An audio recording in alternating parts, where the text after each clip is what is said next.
Cancel culture is about canceling. Up yours. Woke moralists.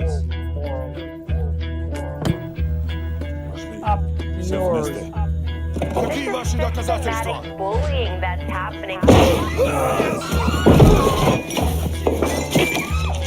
And they believe that they can Cocaína.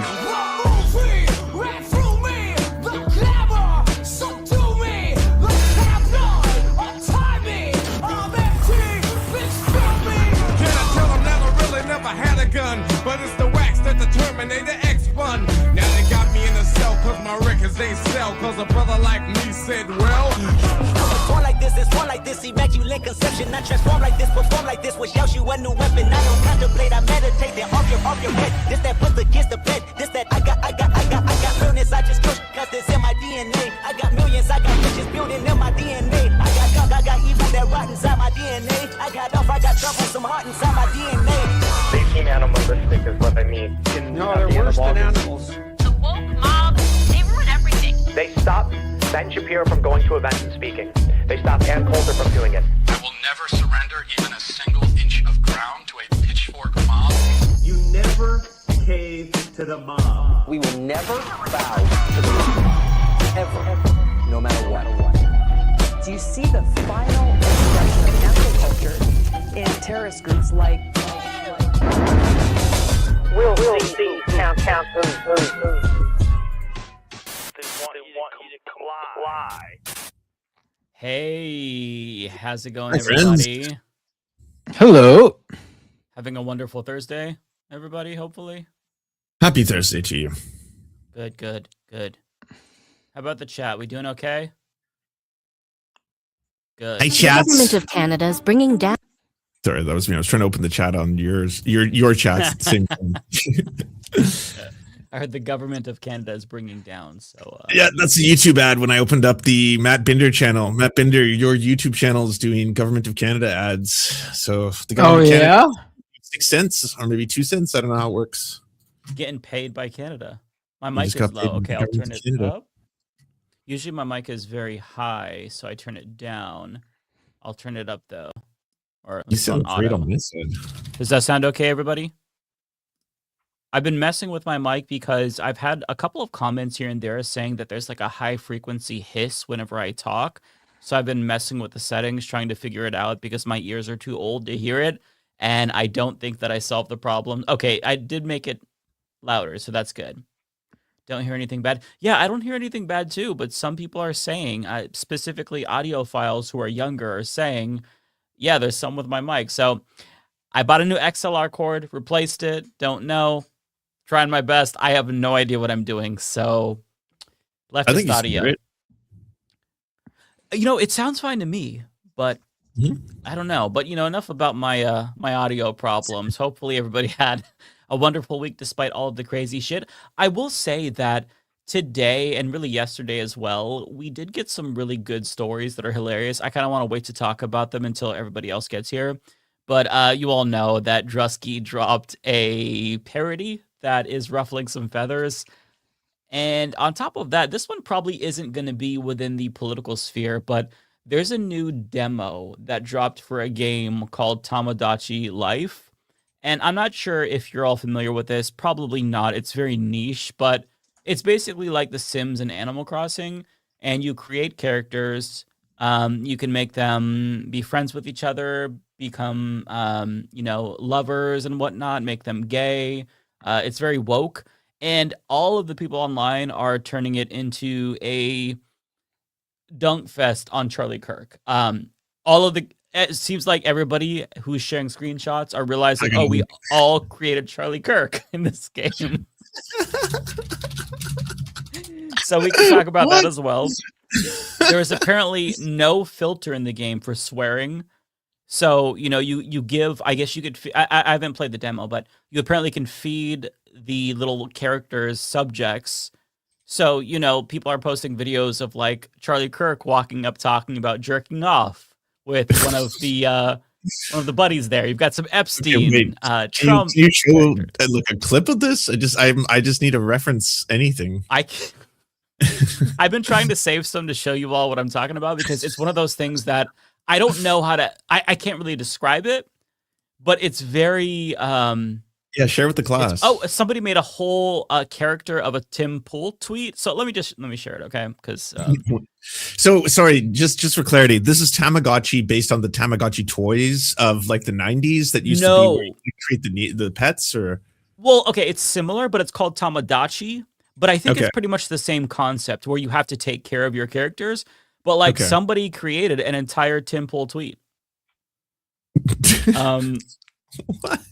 What? Yeah. God. And to the side, you can see that, they're creating characters that are that would be considered offensive to conservatives. So, yeah, there's a whole world out there that is doing a lot of crazy shit in Tamagotchi life. And then when they all decided to share what they've been doing, they all did the same thing. Like, they were all doing Charlie Kirk memes and conservative memes. There's also an Epstein one as well. I don't know if it was Jeffrey Epstein, or no. Okay, so it looked to be that they created a character. I like how you said, I don't know if it was Jeffrey Epstein, as if there was another Epstein. It could be. Yeah, don't tarnish the other Epstein's good name. True. So somebody designed a hat saying, "I hate my employees." It's supposed to look like MAGA. So fun fact, Jeffrey Epstein and I hang out from time to time. They all look like Wii U characters. Why is that? So they're supposed to be based off of the Nintendo Wii Me characters. Do you remember those? Yeah, of course. Yeah, so that's basically what these are. Okay. Where you're just making Miis and making them be gay with each other and stuff. It's very... I don't know what the gameplay is. It just seems like it is Tamagotchi, like you were saying, Lance, but that came on my radar, and it's very interesting. People are... they're having some fun with that.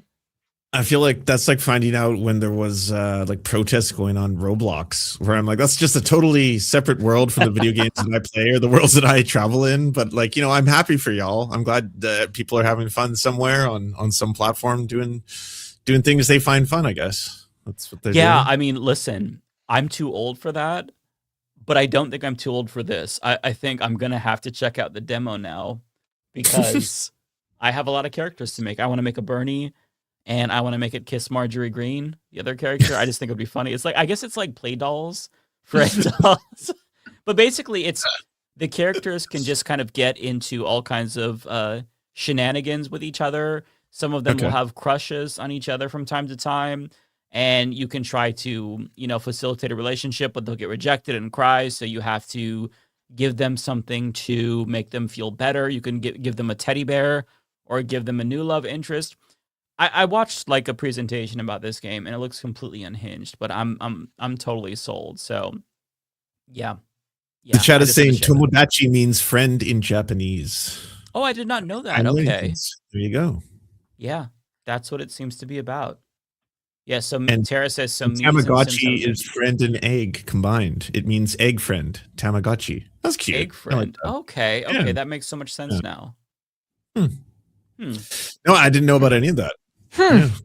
The tech news I was following this week was the collapse of Sora and basically the AI industry's bubble beginning to implode. That's what I was following more than I was following that story.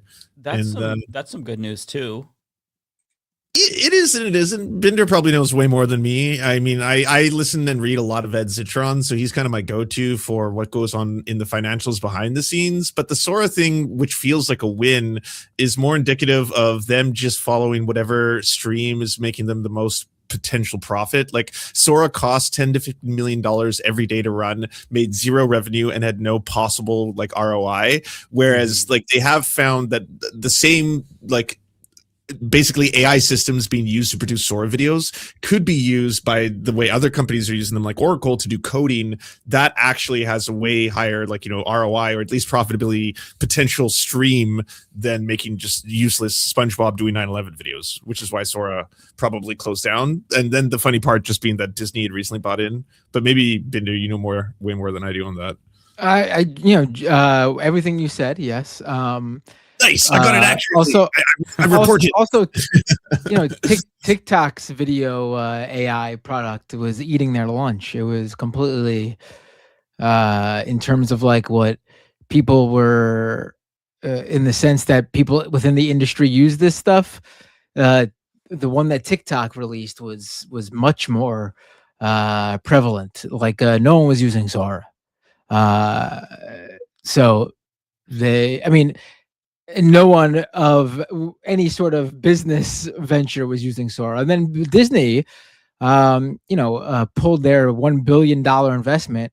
I couldn't tell if it was before or after they closed Sora, but it was clear that this was not working out. If Disney just pulls out, regardless of whether if it was before, then that made sense. That was the end of Sora.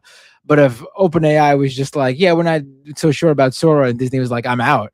I mean, what are you going to do then? Mm-hmm. Yeah, that's wild. So that happened. Meta closed down, which is another really big thing. I was like, there was a lot of really bad news for the tech industry. Oh, Goldman Meta Sachs closed down. What are you talking about? No. not Meta, the totality of the company. They're closing down their VR division. Oh, the metaverse. Yes. Yeah, the metaverse right. is closing down, but that was still billions of dollars, invested and gone. No, they thought that was the future. They thought that was it. They thought that was they put all their eggs in that basket. I could have told them that was a bad investment.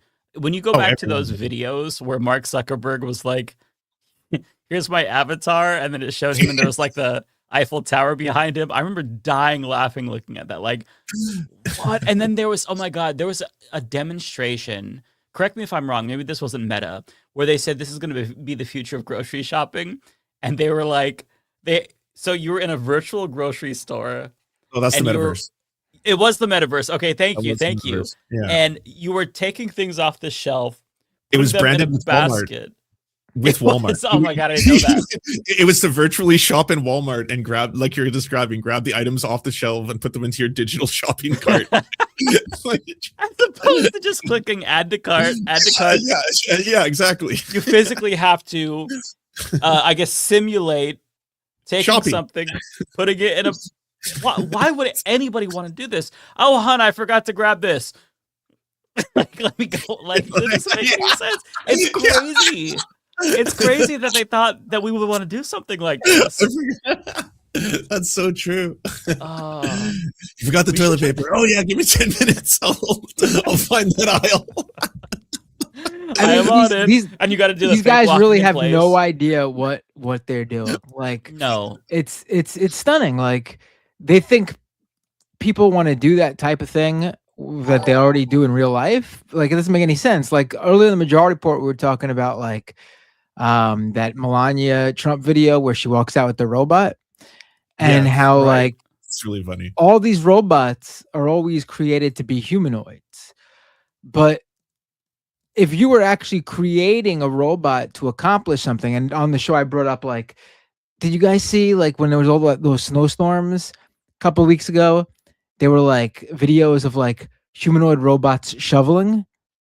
Oh, and it's like there were videos of humanoid robots shoveling, and it's like, if you were to make a robot whose purpose was to clear snow, the human form is not the ideal type of robot you'd make.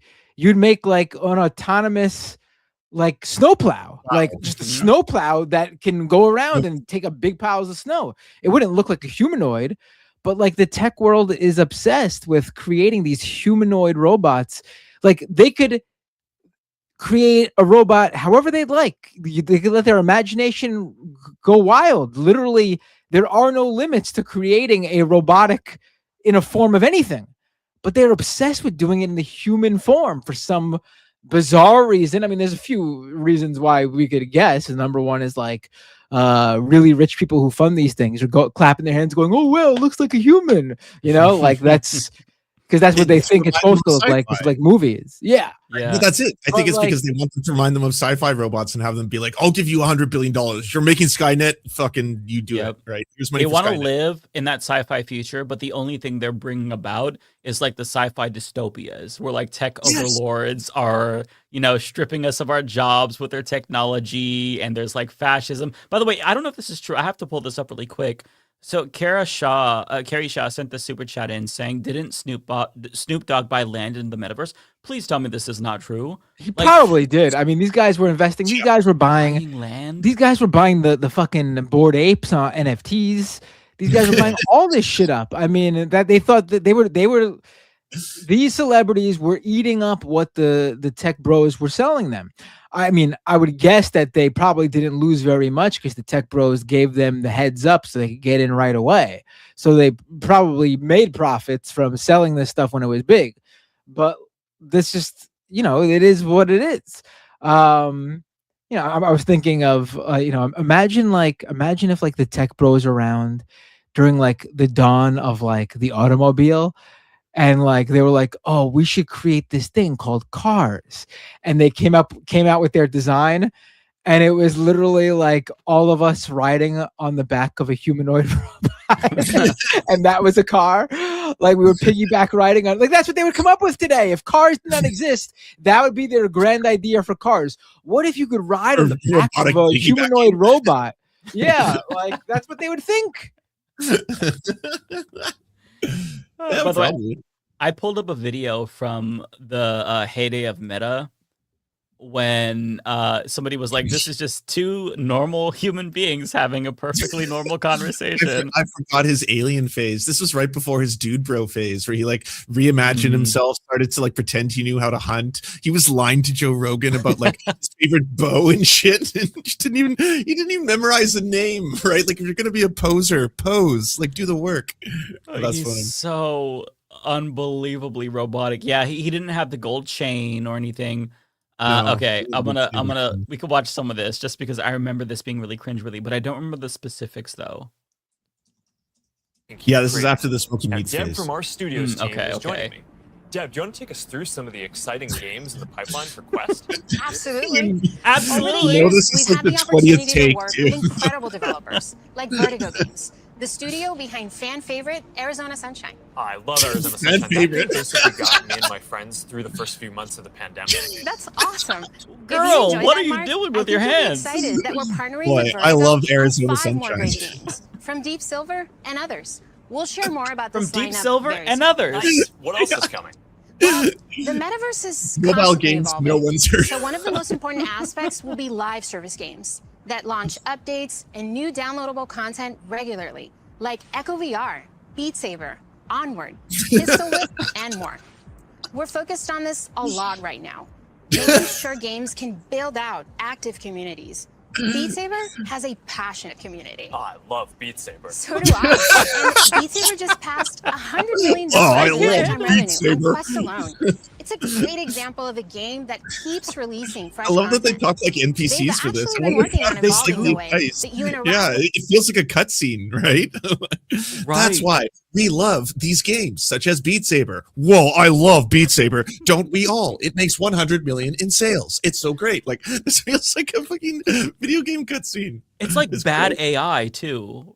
Yeah. I mean, they all talk as if they're using like corporate speak all the time. Like they Right. don't like it's like that McDonald's CEO that went viral because they were like, "I love this brand new product," and he's holding a hamburger, and it's like, I get it. Like that's how you guys talk about these your product offerings in your corporate meetings, but Right. to the public, you don't call a food menu item a product. It's just not what customers don't go to the restaurant and go like, "Oh, I'm just checking out your products on the screen." No, they don't. But like they're so in that world, they don't live among regular people that like that's what they did, and everyone made fun of them for it. Like this is the equivalent, and like that was the case for all these tech companies. I think like as they realized more and more people who aren't within like the industry or watching these stuff. A lot of them, like Apple, for example, I think updated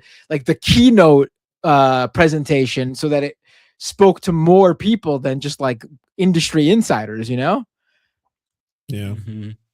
Well, that's why they sound like aliens. It's just not how humans talk to each other, to your point. No, and like you said, Lance, this is probably like the 15th take. Like they feel like this was the one. They watched it back and they were like, no, that's perfect. It feels very organic, that's the one. very natural. Like Beat Saber. I love Beat Saber. I just love the two hands. There's this and then there's this. Like nobody talks like this. Have you ever had a conversation with a normal human being? Feel the music. Feel the The music. team has been working on something really cool. Check this out. All the time. And they keep partnering. Wait, and let me. I Okay, that was fast. I can't wait to play this. Oh, Lord Jesus. She ain't never touched a video game in her life. Neither has he. You could play these anywhere else, probably way cheaper than you can on the metaverse. Like this was just such a weird push. Like to have mass adoption of VR, like you would need the majority of people who have computers to also have VR headsets. That's such an expensive added like feature that no one can afford or buys. There's not mass adoption like they wanted. Well, they had their Meta Quest, which was just the standalone unit. But the problem is that like all the games were just shovelware. I mean, there were probably a few good ones here and there. But the problem is that like he was more fixated on investing in the metaverse as opposed to just good video games. And yeah, there's other options out there. I mean, I know that Valve is still making one, but for the most part, VR is still very niche. And he was like the worst salesman ever for it because he focused on dumb shit and then ended up killing the entire thing that he bought. I think so. If I'm remembering correctly, he bought Oculus at the time from Palmer Luckey, who did like a Kickstarter for it and then came out as a Trump supporter. And now he's a big AI guy. So the entire scene is just like completely tainted by dipshits and opportunists. But I will say I am enjoying seeing all these companies go down, or at least like elements of them go down. They're still going to be fine. But, you know, it's nice to see them eat shit, especially because they won't stop shoving AI down our throats. Did you all see the DLSS 5 preview? God, that was so bad. Not you know what's not only bad about that was the back and forth afterwards, where like initially they started pushing back and being like, if this was a new console that released, all of you would be losing your minds and saying the graphics are revolutionary, but because it's AI, you're shitting on it preemptively. All the way to like a week later, then the Nvidia CEO is now like, we also don't like slop. We're anti-slop. We're on your team, guys. I don't know. I thought it was horrifying because it calls into question art direction. Just as an entire discipline, like the idea of art direction. If you have a series of filters that completely changes the way a game looks and feels, then that invalidates everything an entire team of hundreds of people did to bring you that experience, essentially. Yeah, and I think you said this last week. We touched on it, but like they just yassified everything. So I have in case nobody knows what I'm talking about. So this is what the game looks like. And like DLSS in general isn't bad. It just upscales things. But this is like this new iteration is them basically adding an AI filter over it. And so this is it without the filter. And then this is what happens. They yassify it. Like it doesn't look good. It looks like shit. And it's changing the art direction. And then for some of them, like let me see. Which one was it? Oh, it was this one right? Oh yeah, those are the ones where it just completely changes the way the character looks. Right. They give like a sure. They show you oh my god, this website is so bad. It keeps hang on, let me find a better link here. But basically they made like the kids in Hogwarts Legacy look like they're in their 40s, and they gave the guy from Starfield, like the character, one giant nostril because it thought that the shadow was like the nose. It looks like garbage. And it's crazy that they're so stunned by the backlash, because I feel like as soon as I saw this, I thought, oh, people are not going to be happy because it looks like dog shit. Like, what are they thinking? Nobody wants an AI filter. It has the AI halo as well. Like, that you can just see it. It just looks And it gross. changes. It kind of does that weird. It changes in real time. Like if you look at the way hair moves, like the hair is changing in the way the AI graphics are being presented. So it looks like it's coming in and out of like a Right. dream sequence. It's very strange. It's just unsettling and it doesn't look great. Okay, here's just the video presentation. I'll play that without the music, but let me full screen. My God. Finally, there we go.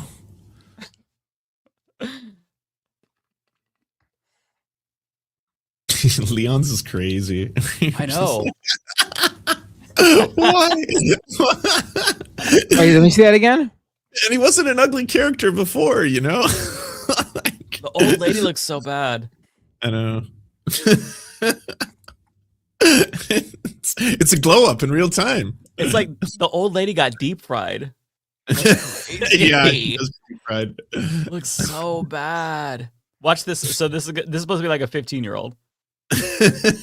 Like,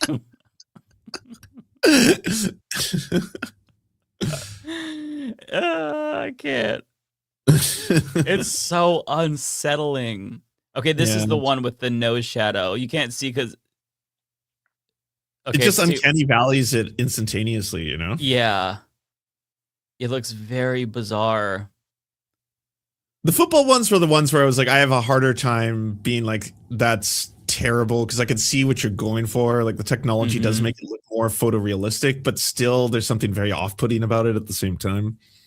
I wonder if the football ones, the soccer ones look better because they're real people that it's able to base it off of. Do you know what I mean? Maybe. Yeah, use that information to feed it. Yeah. Yeah.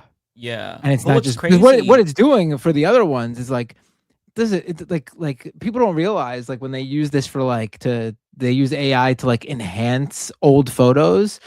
Like if something's completely obscured and they think AI could like see through the whatever it is, like whatever Like scratches, like it can't do that. It's basically just guessing what's missing in the photo, and it's like making it up. It's like that's why you shouldn't use it on like old photos of family members, because it's gonna tell you, it's gonna show you a version of your family member that didn't exist. Like it doesn't actually know what your ancestor from the late 1800s looks like. It's just guessing based on what's missing.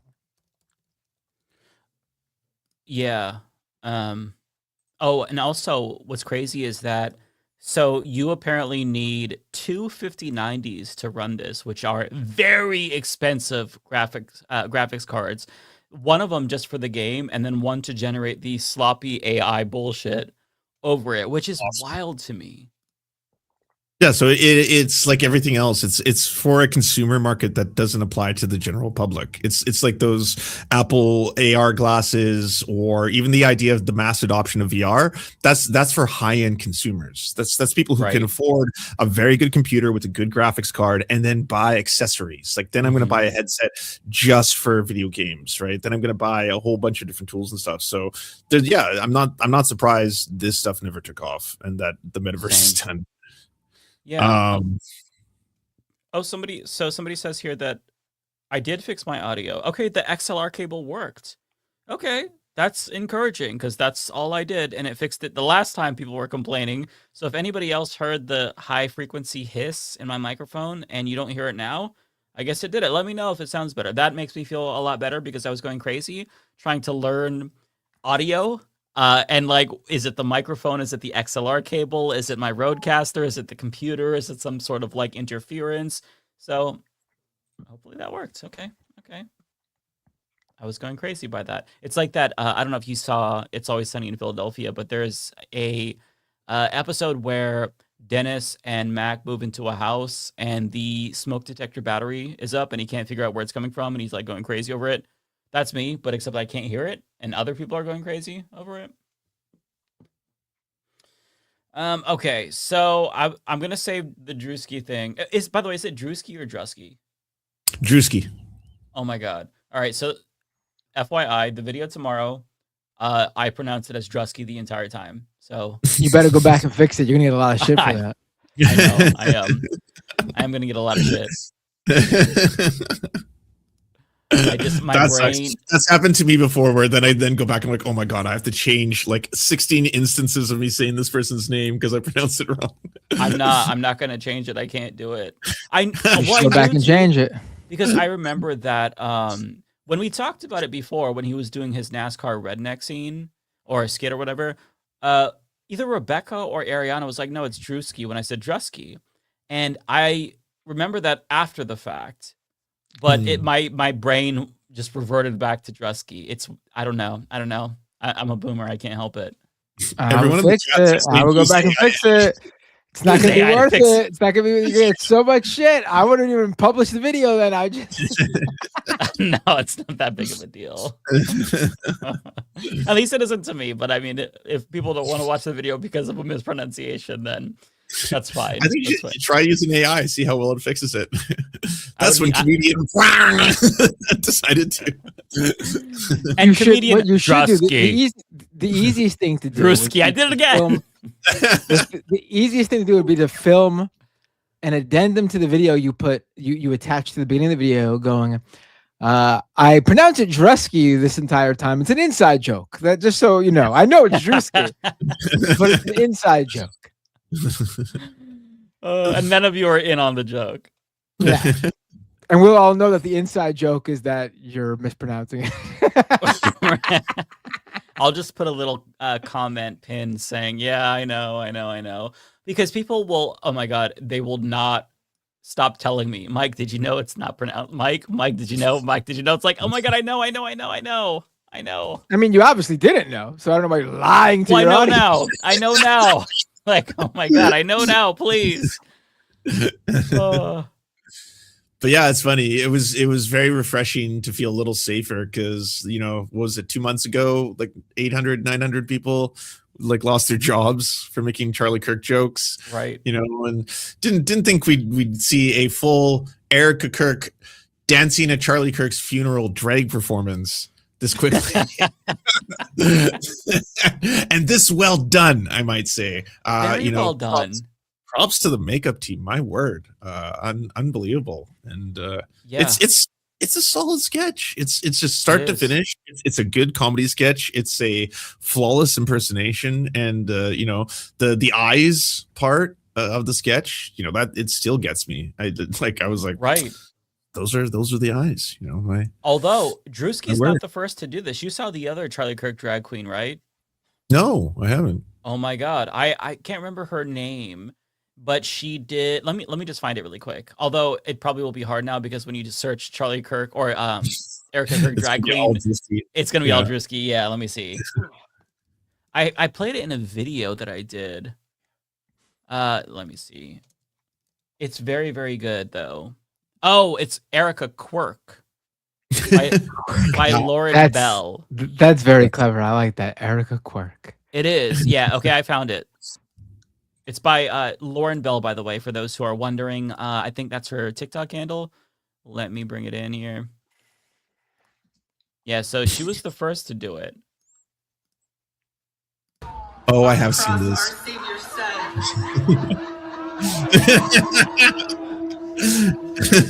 Father, forgive them, for they not know what they do.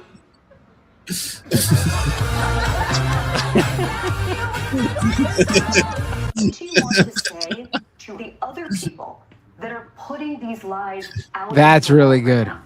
Yeah. Stop.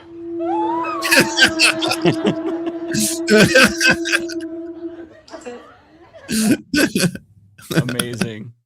Really good. The moratorium on Charlie Kirk jokes appears to be over, regardless if conservatives are ready to accept that or not. What's crazy is I honestly believe that nobody would be doing this if they didn't push so hard in the beginning. Like, it really felt like that was going to be the Reichstag fire moment for the right, and they went all in, and it backfired so spectacularly. It's actually crazy to me. Yeah, it's pretty nuts. Also, every single time Drewski does this, we get the same discourse. I saw all these like white comedians posting old videos of them doing blackface and stuff, being like, it's okay for me to like re-release this because Drewski did whiteface, so now I'm allowed to do blackface. So, my friend, you wanted to do blackface and you thought you couldn't because you'd be judged for it. So now you're like, oh, okay, all right. Clearly, the scales have tipped, in white people's favor here. Have you gone through some of the comments from conservatives in response to that? It is fucking crazy.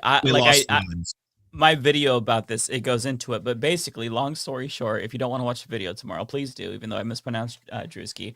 Long story short is they believe that they now are able to do blackface because Drewski did whiteface, which is racist against white people. That is the takeaway from this. So, they're let them do of it. Course, let them go out and do it. I mean, they are. There's Lily Gaddis. Right? I know that lady who did blackface. She got popular for saying the N-word. Yeah, but she was offended by this. But they're not going out and doing it. They're doing it in the comfort of their own home. True. Like, go out and do it. Go out. If you think just go out and do it. Yeah. It is keyboard blackface. That's true. if you think it's okay, just go out and do it. I mean, just do it. Like, they clearly are too chicken shit because they know it's gonna get them fucked up because they know it's not the same. But if they truly believe it's open season and it's fine for them to do it, then go out and do it. Go ahead. Mm-hmm. Yeah, that's true. But they're just very, they're saddened by the fact that, a black man would do a parody of a white woman when you think about the history of, whiteface in this country and how it's been used to oppress white people. They feel just so. I was like, where's the point of this?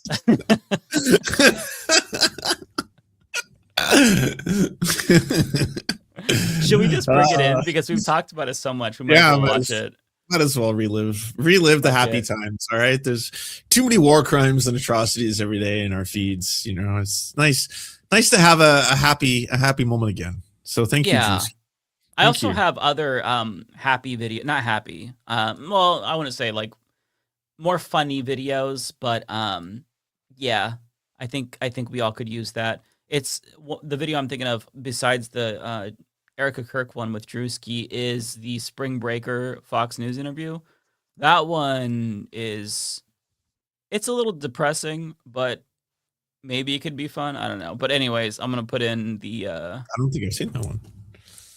Oh, it's a little soul crushing, but also funny in like a sad way. I don't know. I'll let you all decide. But first, let's we'll watch this stuff. I'll have to mute some of it, by the way, because there's copyrighted music. But here it is. On your feet, boy!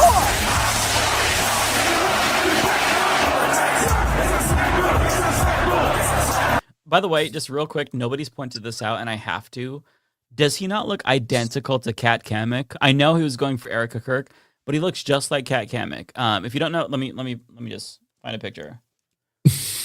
Kat Kamek is a Republican representative from Florida, and I swear to God, it looks identical to her. Let me share this instead. Like, tell me that doesn't look exactly like Drewski, right? So yeah, I had to point that out. It's crazy. I mean, to be fair, all like conservative women kind of look very similar with the blonde hair and the Mar-a-Lago style face. Makeup. Yeah, so, but it looks in particular like her.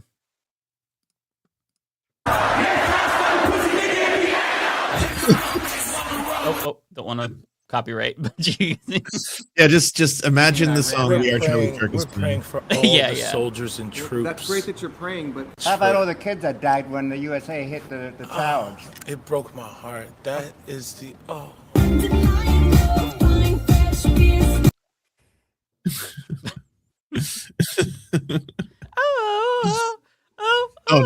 nice. I filled it in. I serve a righteous God. And that is why we say our prayers. We are all his children. But when I say children, I mean like the holy blessed Trinity, which is why I hold the Bible.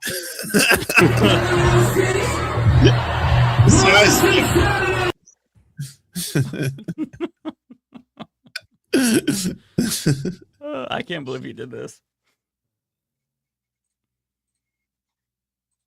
Sweet cream foam chai ice matcha. And Bella will have all organic cup. Yes, everything organic. When I was watching this, like, trying to explain it to everybody in the stream, I was saying like, "Oh no, he's found out about the pup cups." That's such a white woman brunch thing where you'll see all these women, the littlest little dogs lining up for Starbucks because Starbucks gives them these things called pup cups, and they're little shot glasses of whipping cream for their dogs, and they all sit there with their little dogs, just like looking up the whipping cream, holding their line for pup cups. How did he know?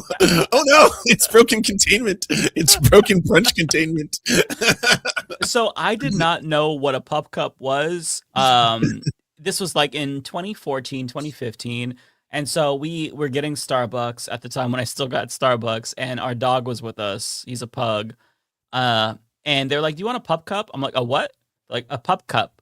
Like it's a coffee for a dog." I'm like, "Oh yeah, sure." I thought it was gonna be like a little biscuit or something, like shaped like a cup. They bring out the pup cup, and it is like the whipped cream. My dog got that shit all over my fucking car. Like every lick splattered it. And I'm like, "Oh my God, never again will I take him to Starbucks. Never again." So that's my first interaction with pup cups. Not like I've gotten in on white girl trends before. Pumpkin spice, sure, I can fuck with that. But the pup cups, I can't do it. That's one thing I cannot do. Fair enough. Four,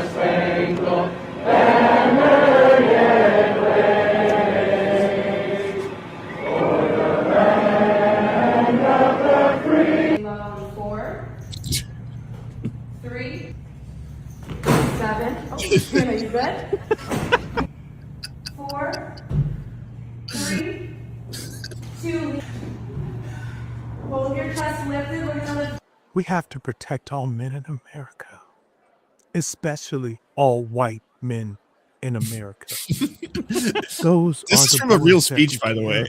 Seriously? Yeah, this is America parodying a is real. built She on was in their tears while she was giving it too. What? Erica Kirk Yeah, actually said this? Like, not verbatim. She's in tears and basically being like, "We have to care about the men of America, especially the white men," and like specifically names. Yeah, she specifically named white men. Yes, yes. No, it's we have to from- find that after this because I did not know. What? Yeah, she calls out the white children. That's crazy to me. Yeah, I didn't know that. They are the ones who mattered most. That's why it's a good sketch, because it brought attention to something. We're talking about it. We learned things. Yeah. We laughed. It was very funny. So We laughed, we cried, we we learned something new. Oh, it came right up. Let me bring this in. That's crazy. I can't believe she said. Well, okay, I can believe she said this shit. It's just. I mean, listen, it is kind of, it's not surprising she thinks it and believes it, but I am a little bit surprised that she said it out loud. Mhm. I mean, she was married to Charlie Kirk, a white supremacist, so odds are she. I agreed mean, with more his views. more eyes have been on them than ever before because he's a mainstream figure. After he got killed. Right. Right. So I mean, you're really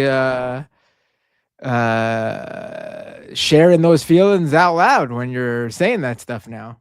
Yeah. Don't let anyone disenfranchise you because you're a young man, especially a young white male man. Don't ever let There anyone it talk is. down to you. We need Whoa. strong men out there, strong men who are convicted. She says it's so weird. It sounds like she's talking about mailmen. I thought that first. I was like, we white need mailman. strong white mailmen. Yeah, I was like, shit, they're catching a stray. Mailmen seem pretty I mean, chill. listen. I support my boys in blue of all colors. They could be any background. They don't need to be white. If you're part of the U.S. Postal Service, I salute you. Right. Oh, absolutely. Canada postal workers deserve our praise over here too. We love postal workers. I said coastal We workers. do. Oh my god. We love What's a mailmen. coastal oh my god, on the subject of Charlie Kirk, I forgot about another Tamagotchi Life meme where somebody created the character Charlie Kirk and they were joking about how you can choose whatever pronouns you want. There's he, him, she, her, they, them. And somebody's like, "Oh my God, what pronoun should I give to Charlie?" And somebody responded with "was, were," and these people in the are game.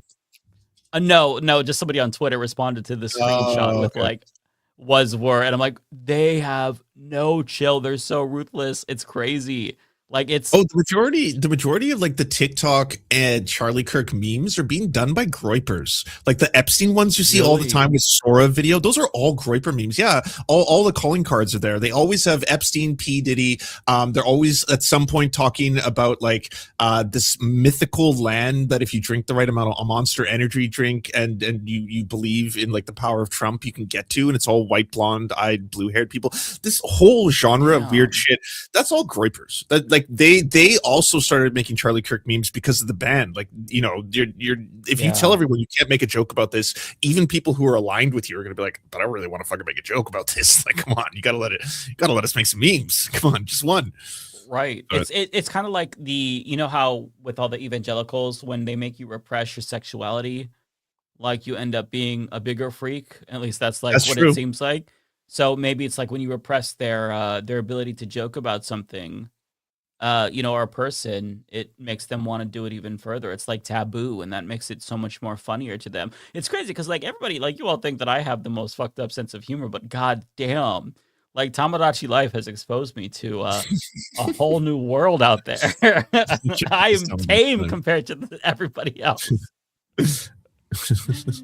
Although to be fair, I do have a very dark sense of humor, which is like, jokes about like death and stuff to me are funny. I don't know. I feel like that's kind of like maybe this is a generalization, but a lot of LGBTQ people have a very dark sense of humor in that way, like where they joke about death and shit like that. Technique.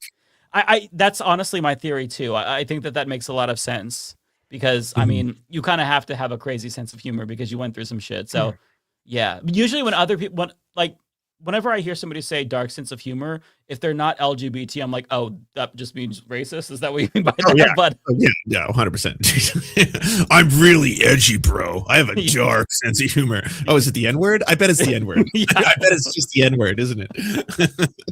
What else would it be? You edgy boy, you. Look at you. Oh, you're going to say it. God. Yeah. Well, I did put I put Trump in the thumbnail because I figured we'd talk about the Iran war. I don't know if you guys want to talk about the Iran war. It's very depressing. Wait, did I miss them? Is our guest joining us today or no?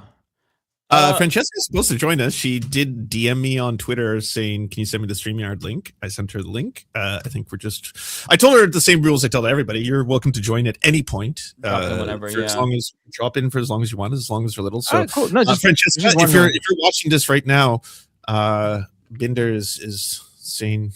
No rush. I just people tend to in the chat tend to ask, and then I don't want to make it look like we're just like, yeah, we got Vassan Piker on the show tonight. Everyone should really tune in.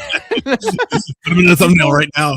People tune in for Francesca, so they I agree. Yeah, I did put her in the title of my video because, she's clickbait. She's a good get. She I don't want people to be. She messaged me this morning saying when this Leftist Mafia begin. I sent her to Streamlabs, and I'm sure she could be doing like another show right now. She's also quite busy. Totally fine. No, please just feel free to come by whenever.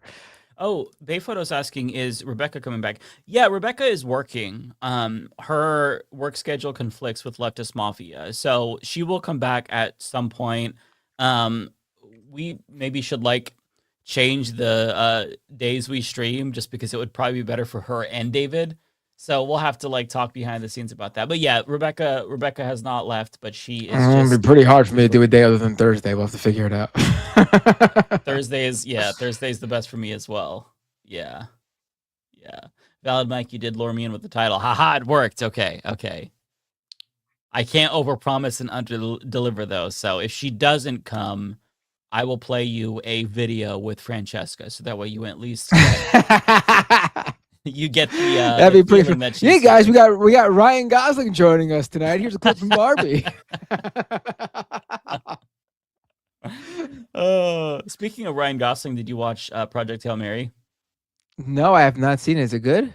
It's good. Yeah, I read the book 3 times, so I was very down for the movie. I actually saw it in IMAX, believe it or not, which I never even go to movie theaters, so to see it at IMAX is a lot for me. I enjoyed it. Yeah, the book was better, predictably, but nonetheless, great movie. Very well done. I've heard good things. It's probably not going to be a movie I end up getting to movie theaters to see, but I'm very interested in it. Yeah. Yeah, it's just go in blind if you can, if you haven't already seen too much. I think that's probably the best way to do it. I won't spoil, don't worry. It seems like an ET type movie with the alien, but I could be wrong. Mm-hmm. Yeah. I mean, that's kind of how they're selling it. I don't like that they are selling it that way. I think they're giving away too much in the trailers. Ooh. Because in the book, you don't really know that. We're talking about Project Hail Mary, Lance, in case you oh, okay. Saw it too. Yeah, in the book, you just know. I have not. Like if you read the synopsis, it's just like you're an astronaut who wakes up on a spaceship, doesn't know where he's at or why he's there, and that's kind of the whole premise, and it hooks you immediately. But when they released the trailer for Project Hail Mary, as one of those like insufferable book nerds who's like, "Oh my god, I love the book! I love the book," I was pissed off that they revealed like one of the biggest moments of the book that made it so amazing. So I wish they would stop doing this. They also just did it for the Mario movie. They showed a poster with Star Fox, and I'm like, right, I saw that. Why would you fucking post Star Fox? It would have been cool to just see him show up in the movie. Stop spoiling the shit. Like, I also doing this. wonder though how many people seeing the movie, aside from like Nintendo fans, like kids, are gonna have a reaction to like, oh my god, it's Star Fox. They don't even know what Star Fox is. That's the millennial parents. When's the last time Fox McCloud was in a game that wasn't Smash Brothers? Right. When was the last original Star Fox game? It wasn't 64. Was it GameCube? I think it was GameCube. It's wild though. That's a long time. Most kids do not know who the fuck Star Fox is. No, what the they fuck don't. Star Fox is. And when they do the inevitable Skippy Doo barrel roll, nobody except for the millennials and older will know what that means. I'll be honest. I think people are talking about how they're going for like a Nintendo universe, which I expected them to do, and that's cool, but way too soon. There was only one Mario movie. Like build the world a little bit. They're depending too much on Nintendo fans coming in with the world already established to them. But I feel like you gotta treat the movie world different and start from the very beginning. I agree. They're doing a speed run here. Was a 2016 tower defense game called Star Fox Guard that was only available in the Wii U eShop. That barely. I didn't even know that. I didn't even know that existed. Well, there was, to be fair, there was another one as well besides that on the Wii U. Somebody in the chat just named it. Was it Star Fox Assault? And I think it came with a comic or an amiibo or something like that. But I heard it was really bad. Zero? Is that Zero? Is that it? That sounds right. Yeah. Yeah, that's a 2016 rail shooter. So that was for Wii U. So that's I guess the last official release, 2016. So 10 years ago.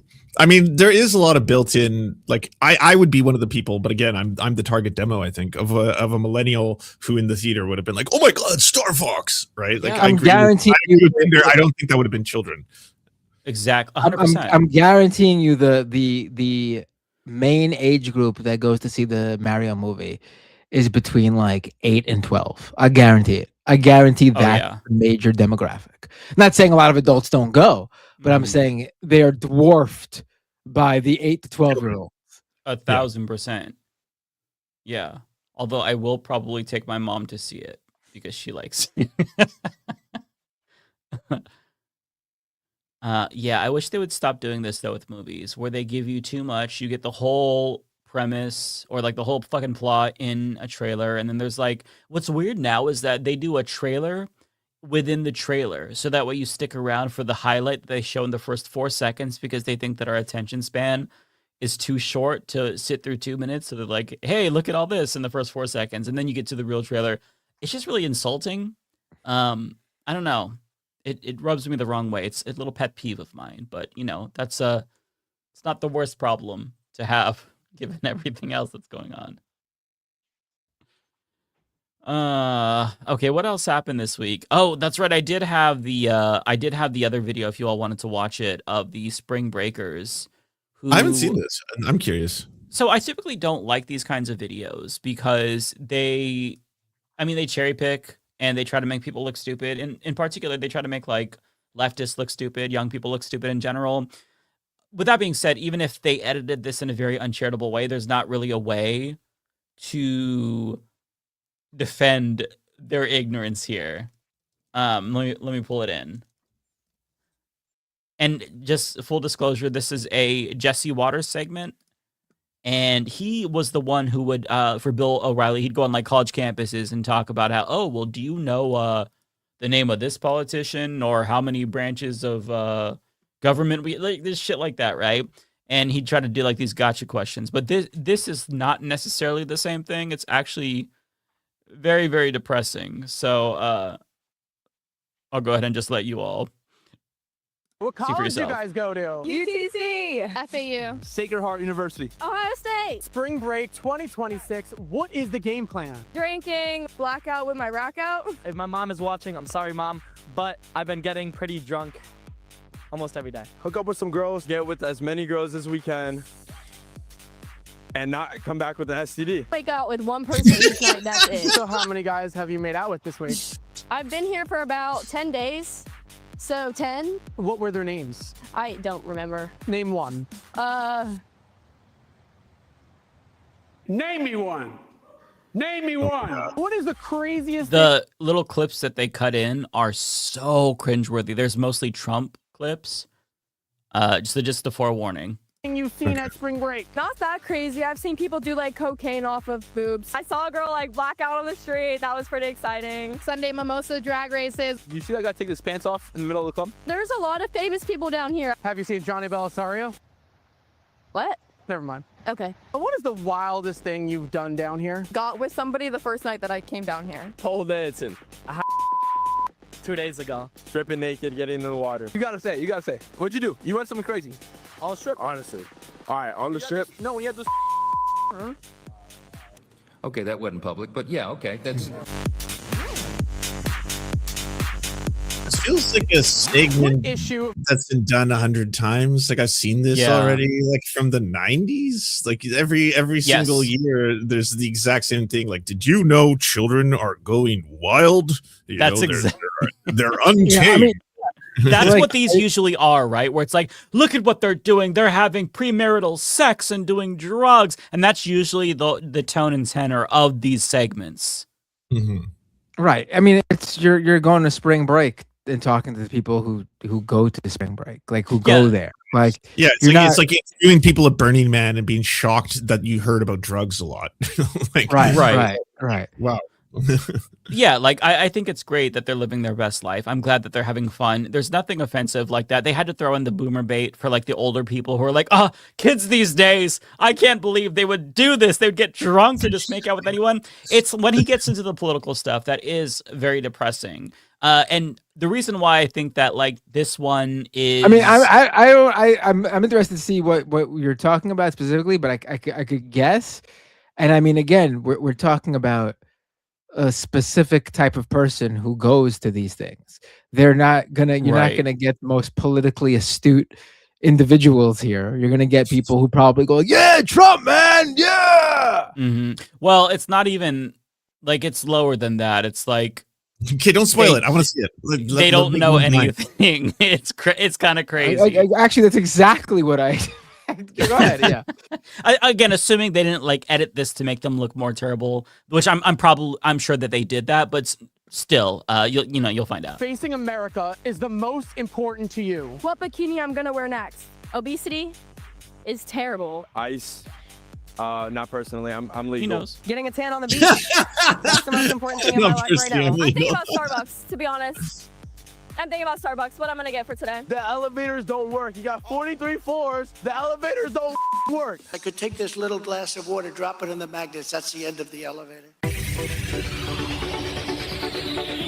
What have you heard that Donald Trump has been doing recently? Gulf of America.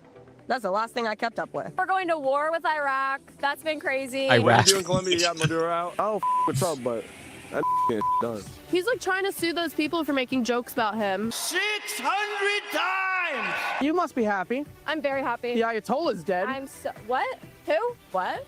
What is that? Who the is Ayatollah? I've never heard that word in my life. Lewis, what's Ayatollah? I haven't heard. I found out about Chuck Norris yesterday. That was more devastating to me. He was the supreme leader of Iran. He's dead? Oh, yeah. We killed him. Yeah. You did? You I killed him? refuse to get upset at this because it's boomer bait. Like that's the whole It is, point. yeah. It's first like, look at how everyone is a prostitute and decadent and doing drugs. Isn't this wild? And then the next segment is, now look how stupid they all are and laugh at them. Right? I'm like, I'm not gonna sit here and be like, oh, I can't believe that these people are going wild and they don't know you're right. things. That's fair. The thing to me, my thought and the reason, like, I agree. I don't think that it's wrong that young people are ignorant. I actually think it's awesome that like you could live life without knowing what the fuck's going on in the world. With that being said, I did like, to me, I was annoyed, I guess, by the privilege of Americans being able to just like live their best lives without a concern in the world while our government is like blowing up schools. That's like the one thing that I was triggered by, I guess, which I think that you can argue that I'm being way too uncharitable because these are young people and they don't have to be knowledgeable about every single issue, but like basic shit. Like if you know that we're at war with Iran, okay, you at least follow a little bit, but if you didn't even know that and you don't know the war crimes we're committing and, you know, you're just living your best life while other people are suffering because of our government, but I think that it's probably a very like insular leftist view that makes people hate. Yeah, I think you're expecting too much from I'm apprehensive these to share specific individuals. I think you're. I mean, people having there fun. There are a lot of people in the world who just who don't pay attention to what's going on. They don't. Yeah. It's not just what it is, and that's the type of person that goes to these things. Like to me, what they're doing looks like the most unfun thing in the world. I would never spend a week hanging out on the beach in where are they, Florida or whatever. I would want to spend a week on the beach, but I could not be drunk that much. I mean, I'm old now, so that sounds terrible to me, being drunk. I'm not a beach person, so you don't like the beach? Damn, don't man, like the that's a hot beach. take. I thought I was coming in with a hot take. No, I don't like the beach at all. I hate going.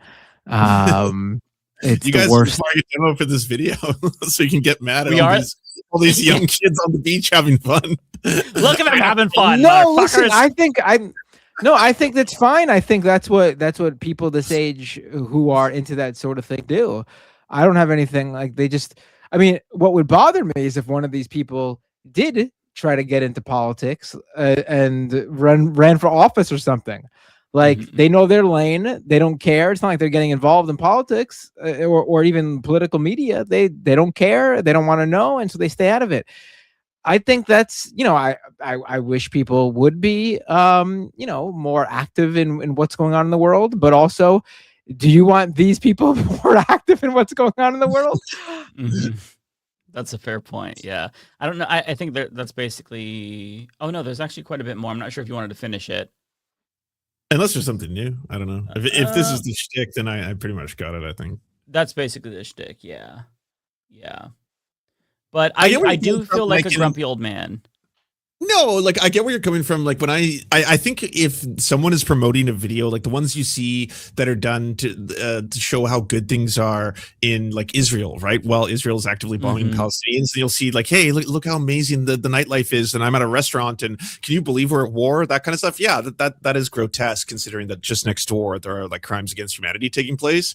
In this case, though, I don't think Fox is intentionally trying to be like, hey, here's how great life is in America. Well, you suffer in Iran. I think the point is like, look how stupid and promiscuous the youth is. That's the point. You know what this whole segment feels like? It feels like something Jay Leno would do on the Tonight Show like 20 years ago. Absolutely, that's what it feels like.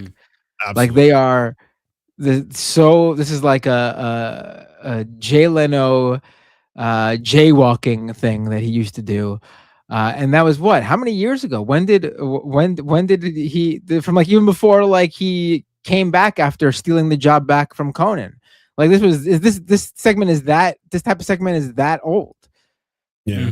There's also the segments that would really piss me off from, I don't know if it was Jimmy Kimmel or another host, where they would interview people on the streets and they'd ask like, hey, what do you prefer, the Affordable Care Act or Obamacare? And they're like, oh, definitely the Affordable Care Act. And it's like, oh my God, I live in a country of idiots.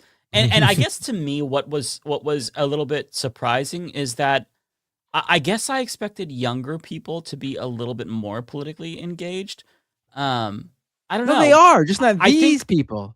Yeah, that's true. It's not a great sample size. That's what it's made to make you think, right? Yeah. It's just that, like, look at the youth of today. They're not engaged in politics. They just want to fuck each other. This is outrageous, and they do drugs, and look how wild things are. Yeah, I mean, take any trip to a college campus, and you'll see a very, very different, group of people that same age demographic who are like they're all in. They're willing to take and get criminal records at that age, to protest on their campuses. Like, no, that's a great point. Yeah, I think that the ignorance there on display is more emblematic, not just like of young people, which is what Fox News wants you to think, of just like Americans in general. And they don't really pay attention to anything until it affects them personally. Like, my God, the amount of people who suddenly care about the economy because of the gas prices is fucking crazy. Like, the amount of Trump supporters. I will say the gas price thing is insane right now, though. Like, I can't remember the last time gas jumped that much. It's almost $5 in certain areas in Portland, and it's almost $6 for diesel. I want to say like the last time our prices jumped this much for gas was probably right after for New York City, obviously, right after Hurricane Sandy hit. So we're talking like this is now 14 years ago. And on top of that, like, at least that made sense because a huge hurricane literally hit the place that was dealing with trying to get the gas in. Like, people are not gonna connect that the same way. Like, oh, a huge hurricane, there's a delay in the gas being delivered. Get that. Nothing's happening here, yet gas is going up that much too. What the fuck? So you're saying gas is $5 a gallon, and that's really high? Yeah, it's like $4.90, $4.80 where I saw it. It's $5.90. That's like the average gas price in Vancouver. Like, well, you guys are dealing with Canadian dollars. We are paying Canadian dollars, but we do it by the liter. So I did a converter here, and it says that's 1.82. So that's high, but it's not outrageous, I guess. Maybe we're just used to paying more. Yeah. Gas. I would say a normal price for gas here in New York City would be like Europe. would be under $3. Hi, Francesca. What's going on? I'm so sorry. It's been a crazy afternoon. I spaced. No, and then I don't worry about it. You stumbled upon a very riveting conversation about gas prices. So, dude, international gas prices. They're up there, man. They are. It's crazy. Should I stream this to my? You can. Yeah, if you want. Yeah, you absolutely can if you want to. You looked at the time, Mike. No, you're good. Okay. You're good. Feel free to do it. We'll just copyright strike you later. No, just please. Yeah, no, the gas is over. Like, it's like $5.60 or something at the dumpiest places, and you're like, fuck. We're fucked. Ridiculous. Yeah, so fucked. I am just like, and then this afternoon, kid comes home in the house for 2 seconds, and I hear like F-15s flying over the house, the loudest plane you've ever heard, just rumbling the entire house. What was going on? And there's fucking troop movement, and we're not close to a base or whatever, but I mean, they're coming up from San Diego and wherever the hell that base is called, you guys, whatever, the one that Carlsbad, and on their way to fight for our freedoms. So is that what's happening? Actually, you're hearing troop deployment. I'm like, no, but literally, like, actually, you know, I've lived in this space for 5 years. Like, I've never heard that kind of fighter jet. It was a fighter jet, 2 fighter jets that flew over. Wow. I was like, it's a plane crashing. Is this it? Is this, you know, you know, some FAA situation? But no.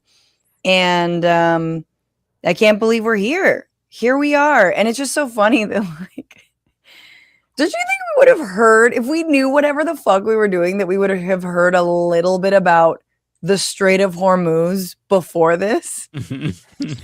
And now it's just like, oh, well, you see, they control like a really important waterway that like most of the world relies on for their gas, and most of China's good. So anyway, but like, the fuck is wrong with the media?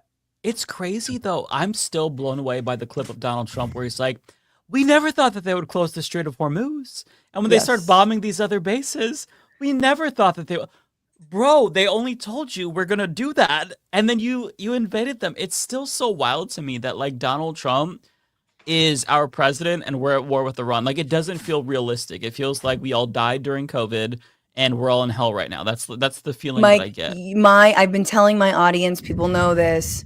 I have said the only thing that makes sense right now is that we're all dead. It actually makes me feel better. Like, if knowing that we're all dead, it's like, oh, that's why. That's cool. Then we can sort of act appropriately. It's like watching a parody of like the American president. It's like Veep, but so much stupider and done by a 12-year-old. But instead of the vice president, it's the president. And it's just crazy because like every single day, I don't even know how to respond to what's going on. So like, it seems like every hour we're either ending the war or we're escalating. And then the thing that really got me was Donald Trump saying that he got the way he said it was so, he said we got a very big present from Iran and it was very expensive and it was very nice of them. Like the way he said it was insane.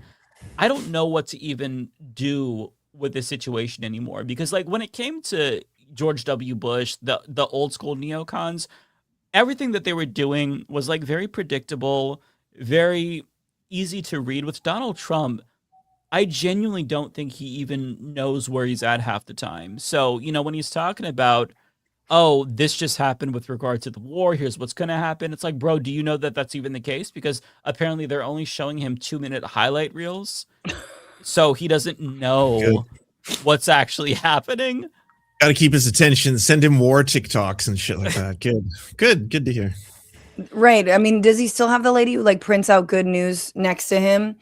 Yeah, it is. It does feel like, you know, I was reading, I'll find the name of the author, but a really good piece by this professor, kind of like, you know, saying what we've all been saying, I think, those of us principled leftists, about how Trump and MAGA and all the people that surround him have never actually been anti-war. They've been isolationist, and that's actually very different. And or that isolationism stems from like, well, we want to kill them deader, or I wanted to be the one to keep the oil. And how if you actually paid attention, the lane for I'm against war, I'm against, you know, I thought Iraq was stupid, that was literally just a lane. It was a selling point like he is good at. But this author says, look, him saying that we didn't know they would close the strait, there's two possibilities. Either someone absolutely did tell him and he ignored it, or the worst possibility, which I think really is a high likelihood, nobody told him. There aren't any more experts in the room. They have iced all of those folks out. And so, they didn't think it through. And I feel ultimately what this author makes the point as, like, these guys actually are neocons. They are in part neoconservatives. The only difference in this sense, neoconservatives support any authoritarians around the globe so long as that authoritarian supports them. This is personal interest. So in a way, your Hillary Clintons, your Bidens, your George W. Bush and Cheney's even weren't really real neocons, only in the fact that they also had this like humanitarian bullshit veneer that they kept on selling.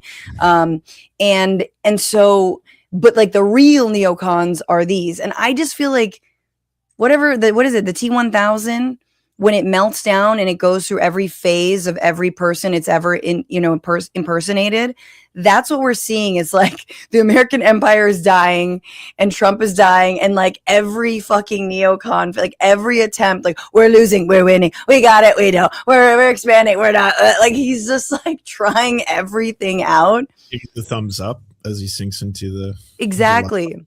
Exactly.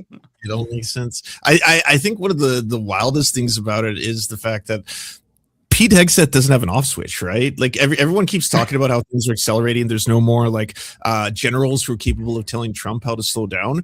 Pete Hegseth thinks he's like literally in the Crusades. Like the guy is actively, a religious fanatic. And it sounds like they're doing that from the top on down now. Like they're actually telling generals, like, make sure you tell the people who are about to go die on the shores of Karg that we're in the holy wars. Tell them that. That'll reassure them.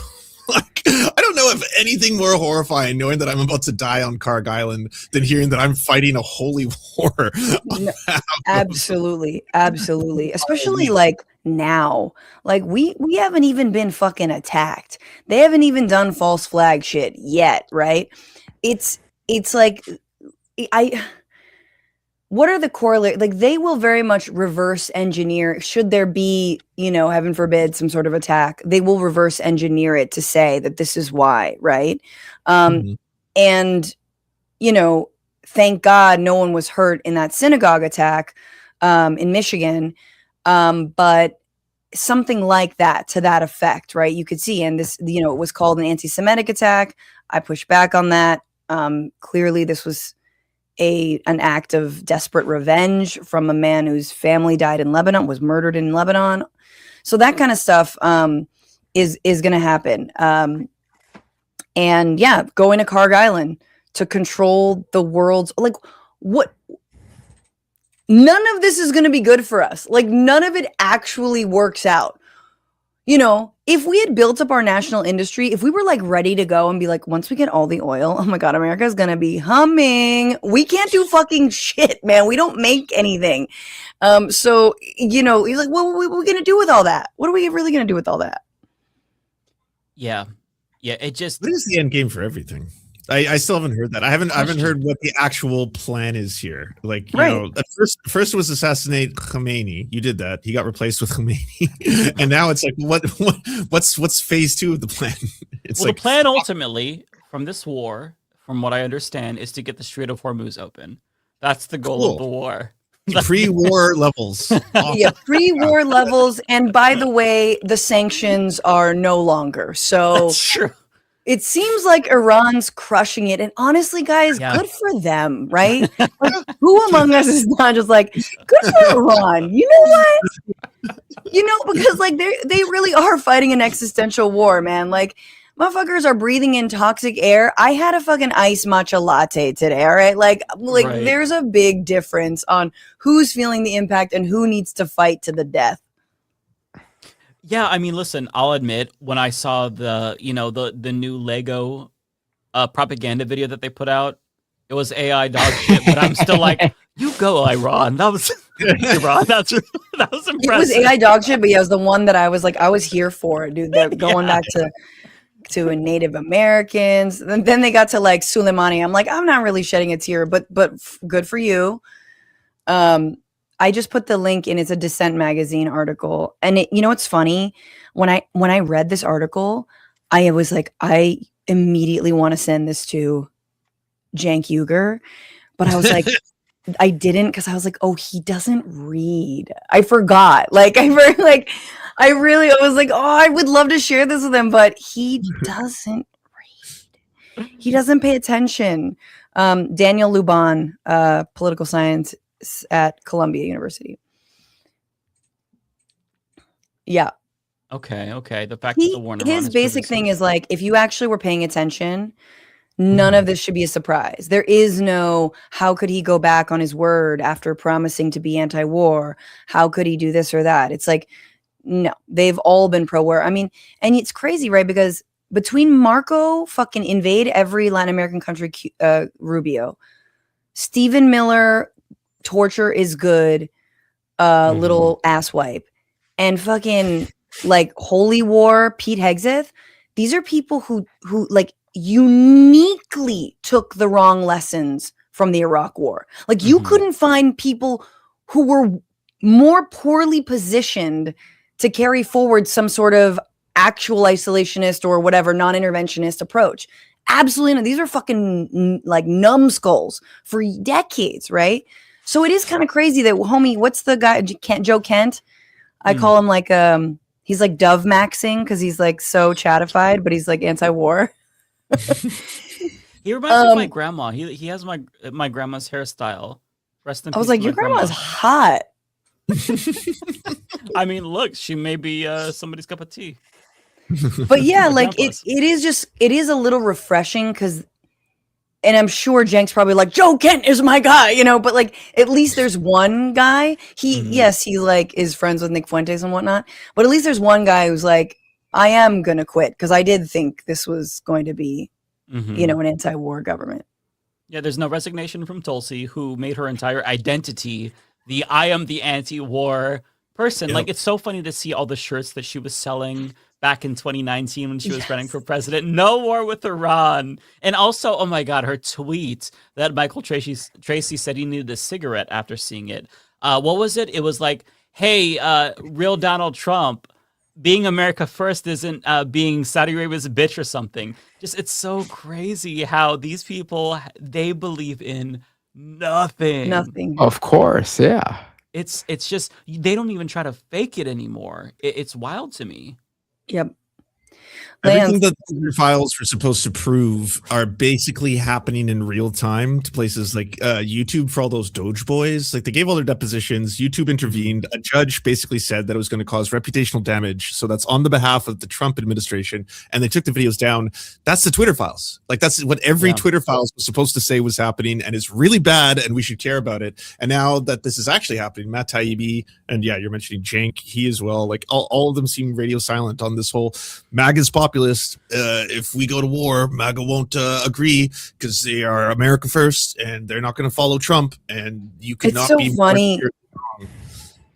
It is kind of funny to sort of.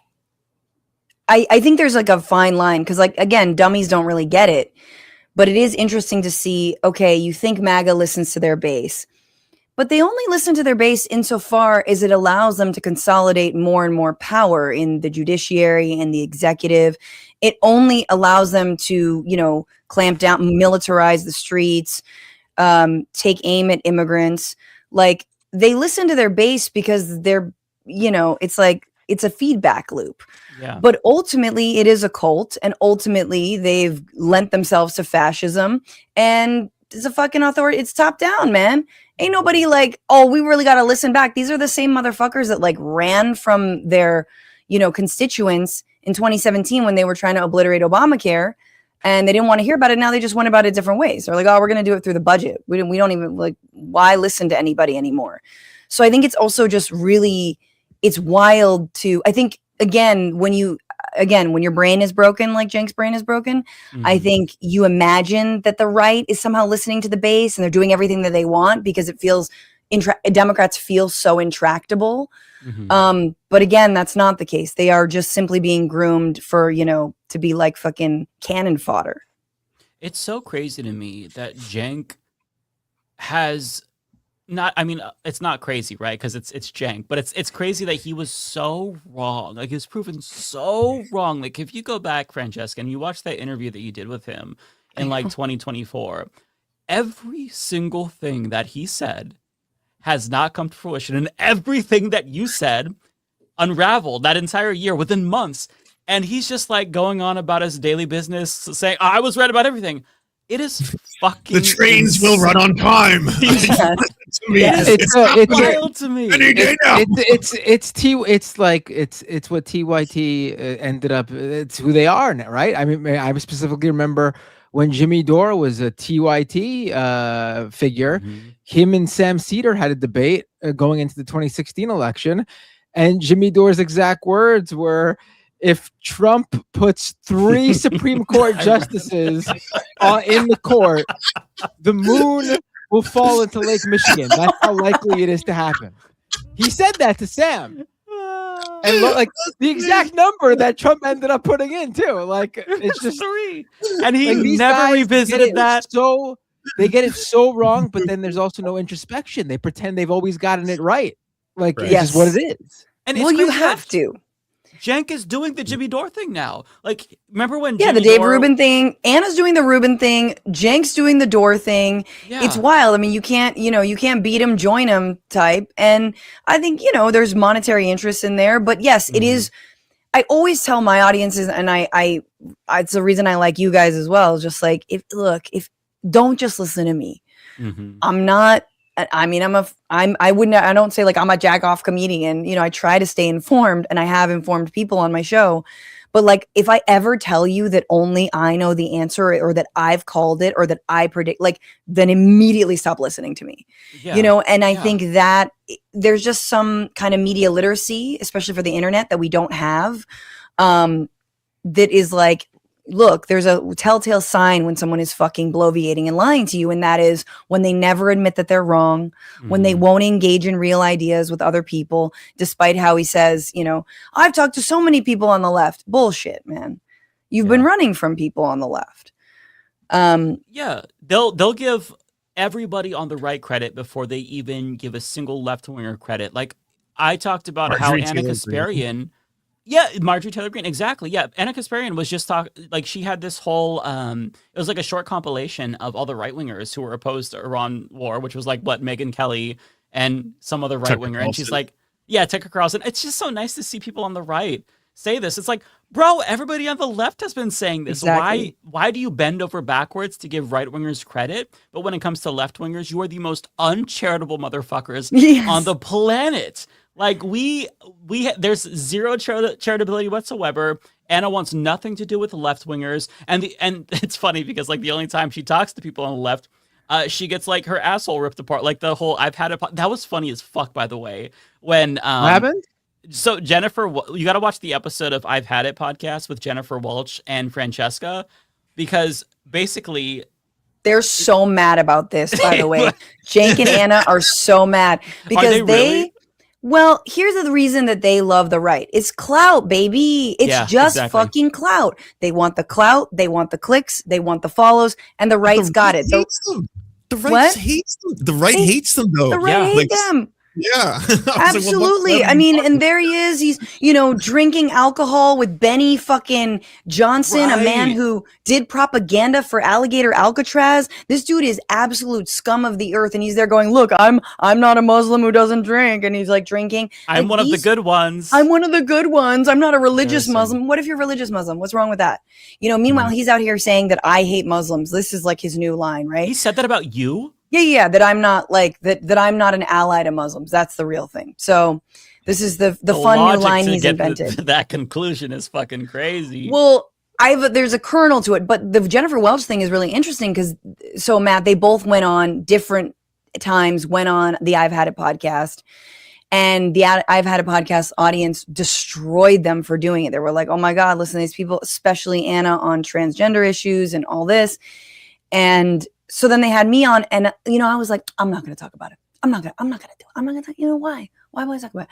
But then I realized you got to go on and you prepare something you've had it with. I've had it with blank. And I was like, you know what? This actually is perfect. I've had it with centrists who pretend that they're progressives.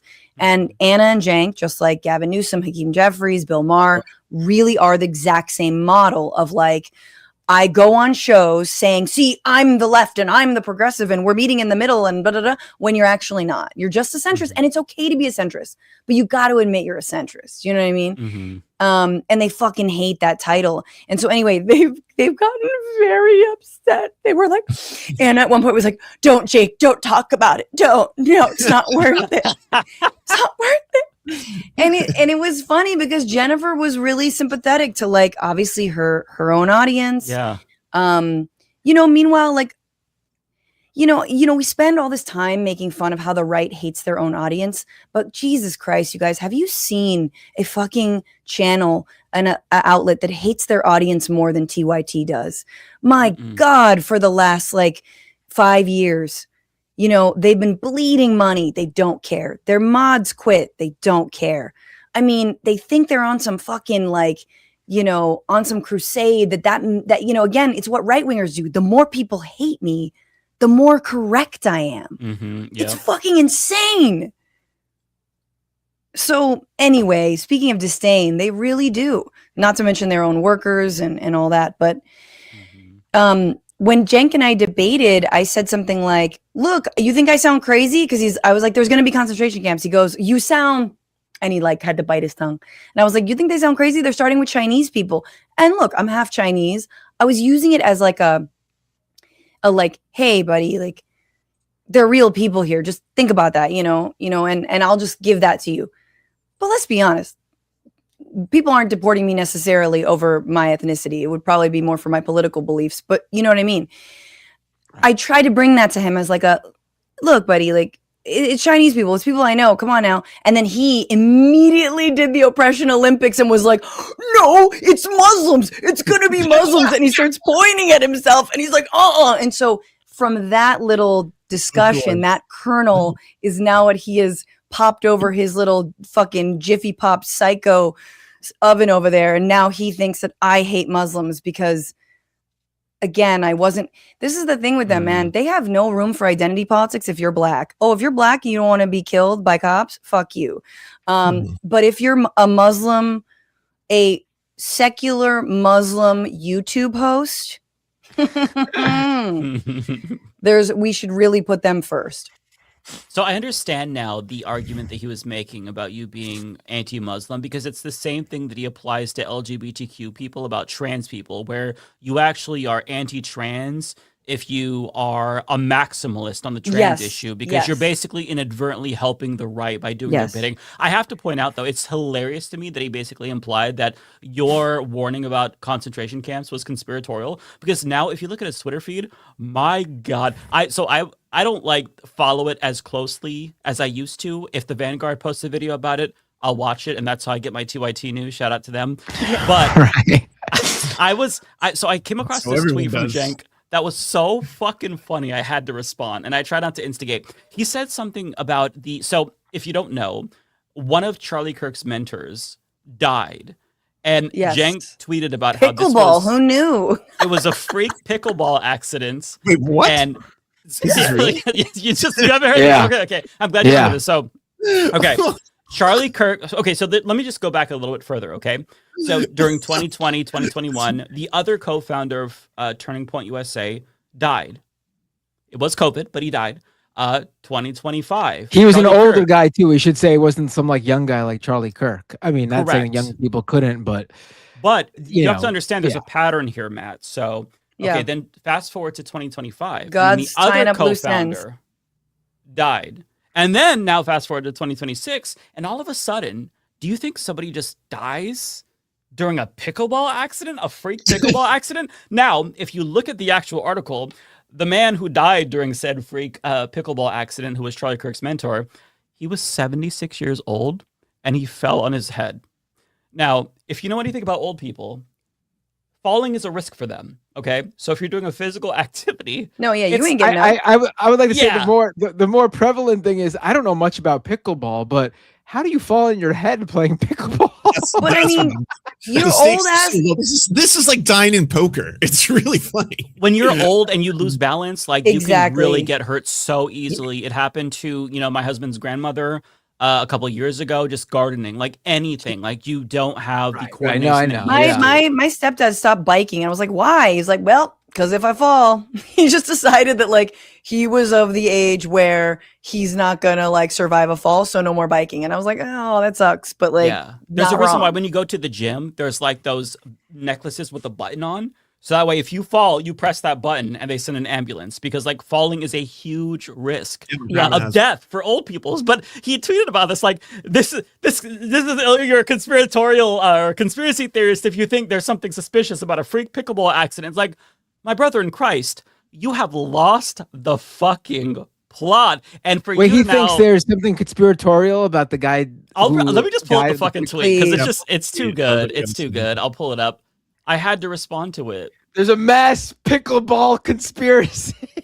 as if like the government or Israel worked together to take out both of the Turning Point founders and Charlie Kirk's mentor. Who's next? Maybe it was some sort of a Final Destination situation, but it's definitely suspicious. We'll According get to him Jane. when he's playing pickleball. Dude, Erica is like just she's so busy. You know what I mean?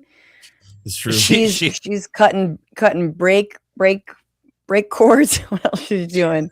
She's gonna pass Hillary in body She's count out there soon. greasing up pickleball courts. Erica trying to tie up them loose ends, bitch. He's a 36-year-old man who followed his Charlie. If you're gonna say that's not Kirk's weird, mentor just died in a freak pickleball accident. That's an incredibly strange coincidence, is it though? If you're going to say You that, think that's anyone's not ever? weird. You think anyone ever thought they would write that first sentence in their life? Charlie Kirk's mentor just died in a freak pickleball accident. I like love Mad it. Libs. No, I never thought I'd see that. In my No, lifetime. that's not the worst Mad Libs but that's pretty bad. Here's my thing: is like, say what you mean, Jank. What? So what? What? Well- like, no. He also does a thing where it's like nobody's out here going, it is very normal to die in a pickleball accident. Pickleball accidents are common, and I've known many people that die. Like, no one's ever said that. So he always comes out with these tweets that are like, if you don't think, if you're going to say that's not weird, you sound nuts. I was like, bitch, nobody looked at that story and was like, super normal. Well, you notice the minute you ask Francesca- simple questions, you get labeled a conspiracy theorist by tradition. Yeah. Bitch, nobody's talking about you except for my dumbass, except for me. Are we not allowed to ask? I love this. It's always people with platforms who talk about how censored they are into like microphones and huge social media accounts. Like, I'm being silenced right now on my show. And it's like, yeah. But hold on, he doesn't even make any sense. I would get it if they were for propagandists for the powerful, but it makes no sense if you're trying to do journalism in terms of asking questions. But listen, journalists just don't fucking ask questions. They ask good questions. Like, they I also would not consider like a journalist. If a journalist came up to me and was like, I wonder why the sky is blue, I wouldn't be like, oh, that's a journalist doing good journalism. No, you're a fucking idiot. Why are you asking that dumb question you could easily get answered? This is like how Jimmy Dore during the COVID vaccine era would be like, well, the science means you have to question the science. I'm questioning the science. Like, no. They're talking about peer review. You're not an academic. Right. You are not qualified. You're not one of the peers. That's not what that. Yeah, you're not the peer. The academics are not your motherfucking colleagues. That's not what they mean by question the science, sweetie. But go on. It's just Charlie Kirk's mentor died in a freak pickleball accident. As weird as that sentence sounds, that's exactly what happened. No one's saying it's normal to die during a pickleball accident. That's why people call those sorts of accidents freak accidents. It's crazy that this guy died playing pickleball, but also there's nothing nefarious behind it. He died while playing pickleball because sometimes old people have these sorts of accidents, and these accidents do more to their body than it does to someone, say, under the age of 60. 37,000 likes, Matt. How do you compete with that? Like, come on. He had it was a freak accident, and the fact that this happened, September, October, November, December, January, February, March, 6 months after Charlie Kirk got killed. I don't think that's such a coincidence. I'm sorry, I just don't. I just don't.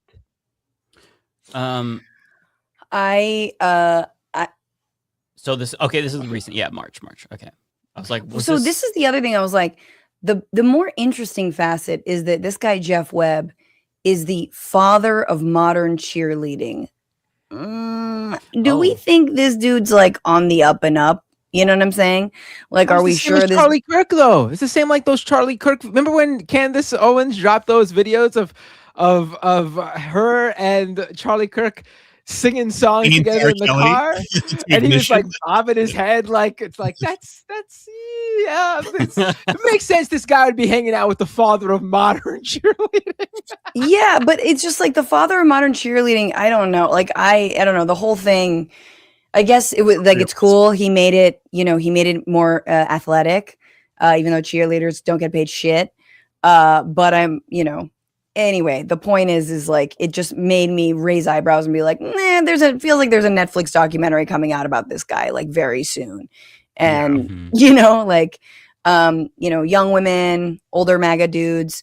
I wanted before we leave, Jank, I did want to bring up one thing that actually is really upsetting to me, because here I'll actually let me find this clip, because it's in his critiques of me, that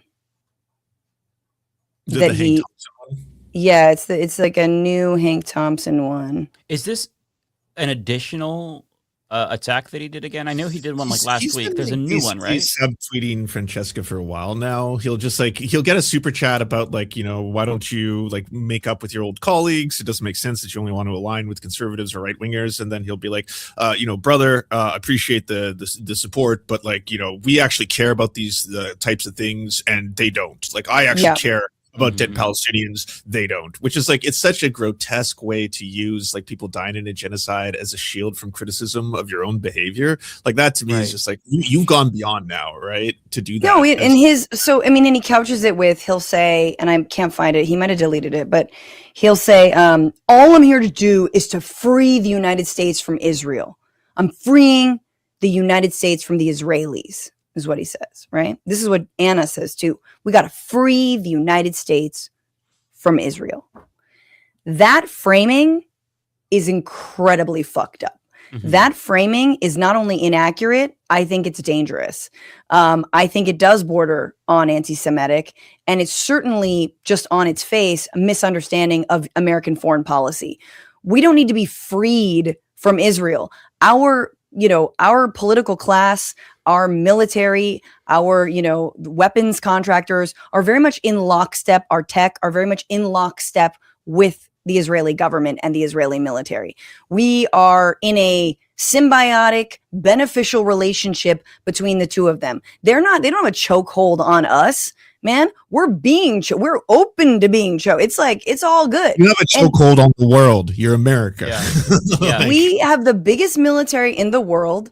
We're the one calling the fucking shots. We're the one who are supporting Israel as a satellite state. Okay, so the idea that somehow they're calling the shots, they're the ones pulling the strings, they're the ones who are leading us by the nose. Yeah, no, that's not happening. I know Trump looks like a cuck. I know Biden looked like a cuck, but that is not the relationship. And so every time we have to really like call it out when people say free us of Israel. What would we be without, like, are gonna just free us from Israel? You know, it's like a mom that thinks that like a kid is a bad influence when it's like actually their kid that's the fucking bully and like doing the drugs and getting whatever. Like, you know, we just have to get rid of, you know, Jimmy because he's really tainting little Taylor over here. Like, so no.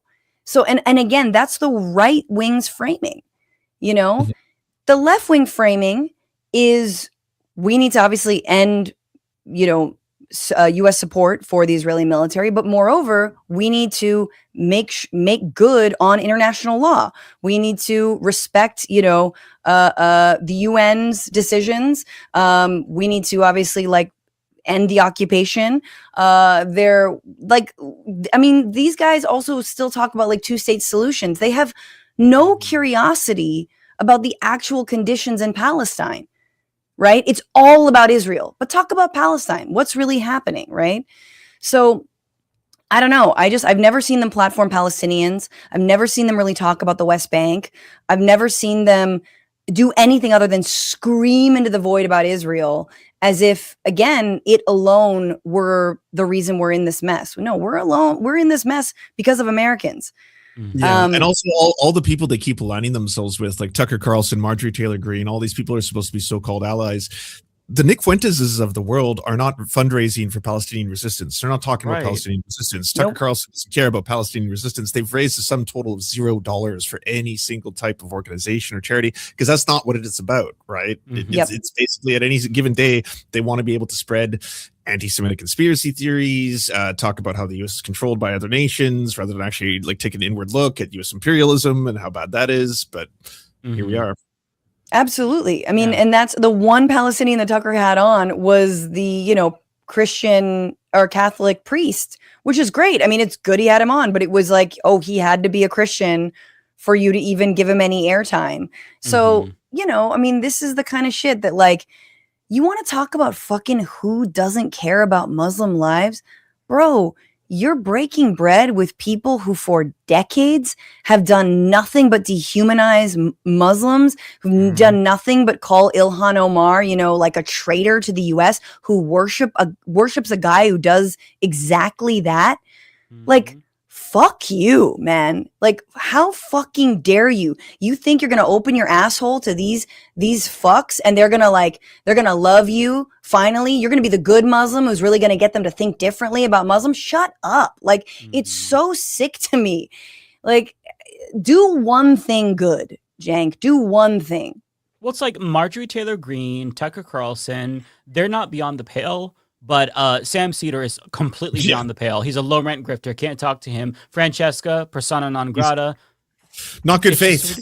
Yeah, not good faith. We can only talk to Tucker Carlson, who just a couple of years ago, Cenk was lambasting because he was saying that he's racist because he's a more sophisticated. Brittany Page did a great video about this. How Cenk in 2021 was like, yeah, just, you know, Tucker Carlson is a sophisticated racist, so he's much more dangerous than Donald Trump because he knows what words to use to really, you know, galvanize the base, whereas Trump is just kind of like this bumbling buffoon. And now he wants to get in with Tucker Carlson because he feels like the only way, I guess, to have an audience for himself is to, like, pursue this, like, vague ideology of populism. There's not really a core to it. It's just like, hey, whoever agrees with me on war. Like, it's exactly what Jimmy Dore did. I could be misremembering this, but didn't Cenk Uygur criticize Jimmy Dore for going on Tucker Carlson's show?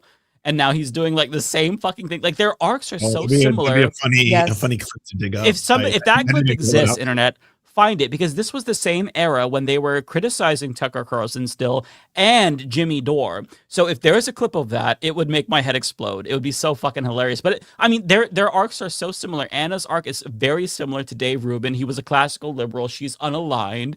You know, when it comes to Tucker Carlson and, you know, Jimmy Dore, it was doing the same thing that Cenk is doing now. It's crazy. Like, the people that they made fun of, they are now doing the same fucking thing. And I feel like if I were in their positions, I would never be, because my brain is not broken yet. But if I were in their positions, at a minimum, I would think, man, this just like looks embarrassing.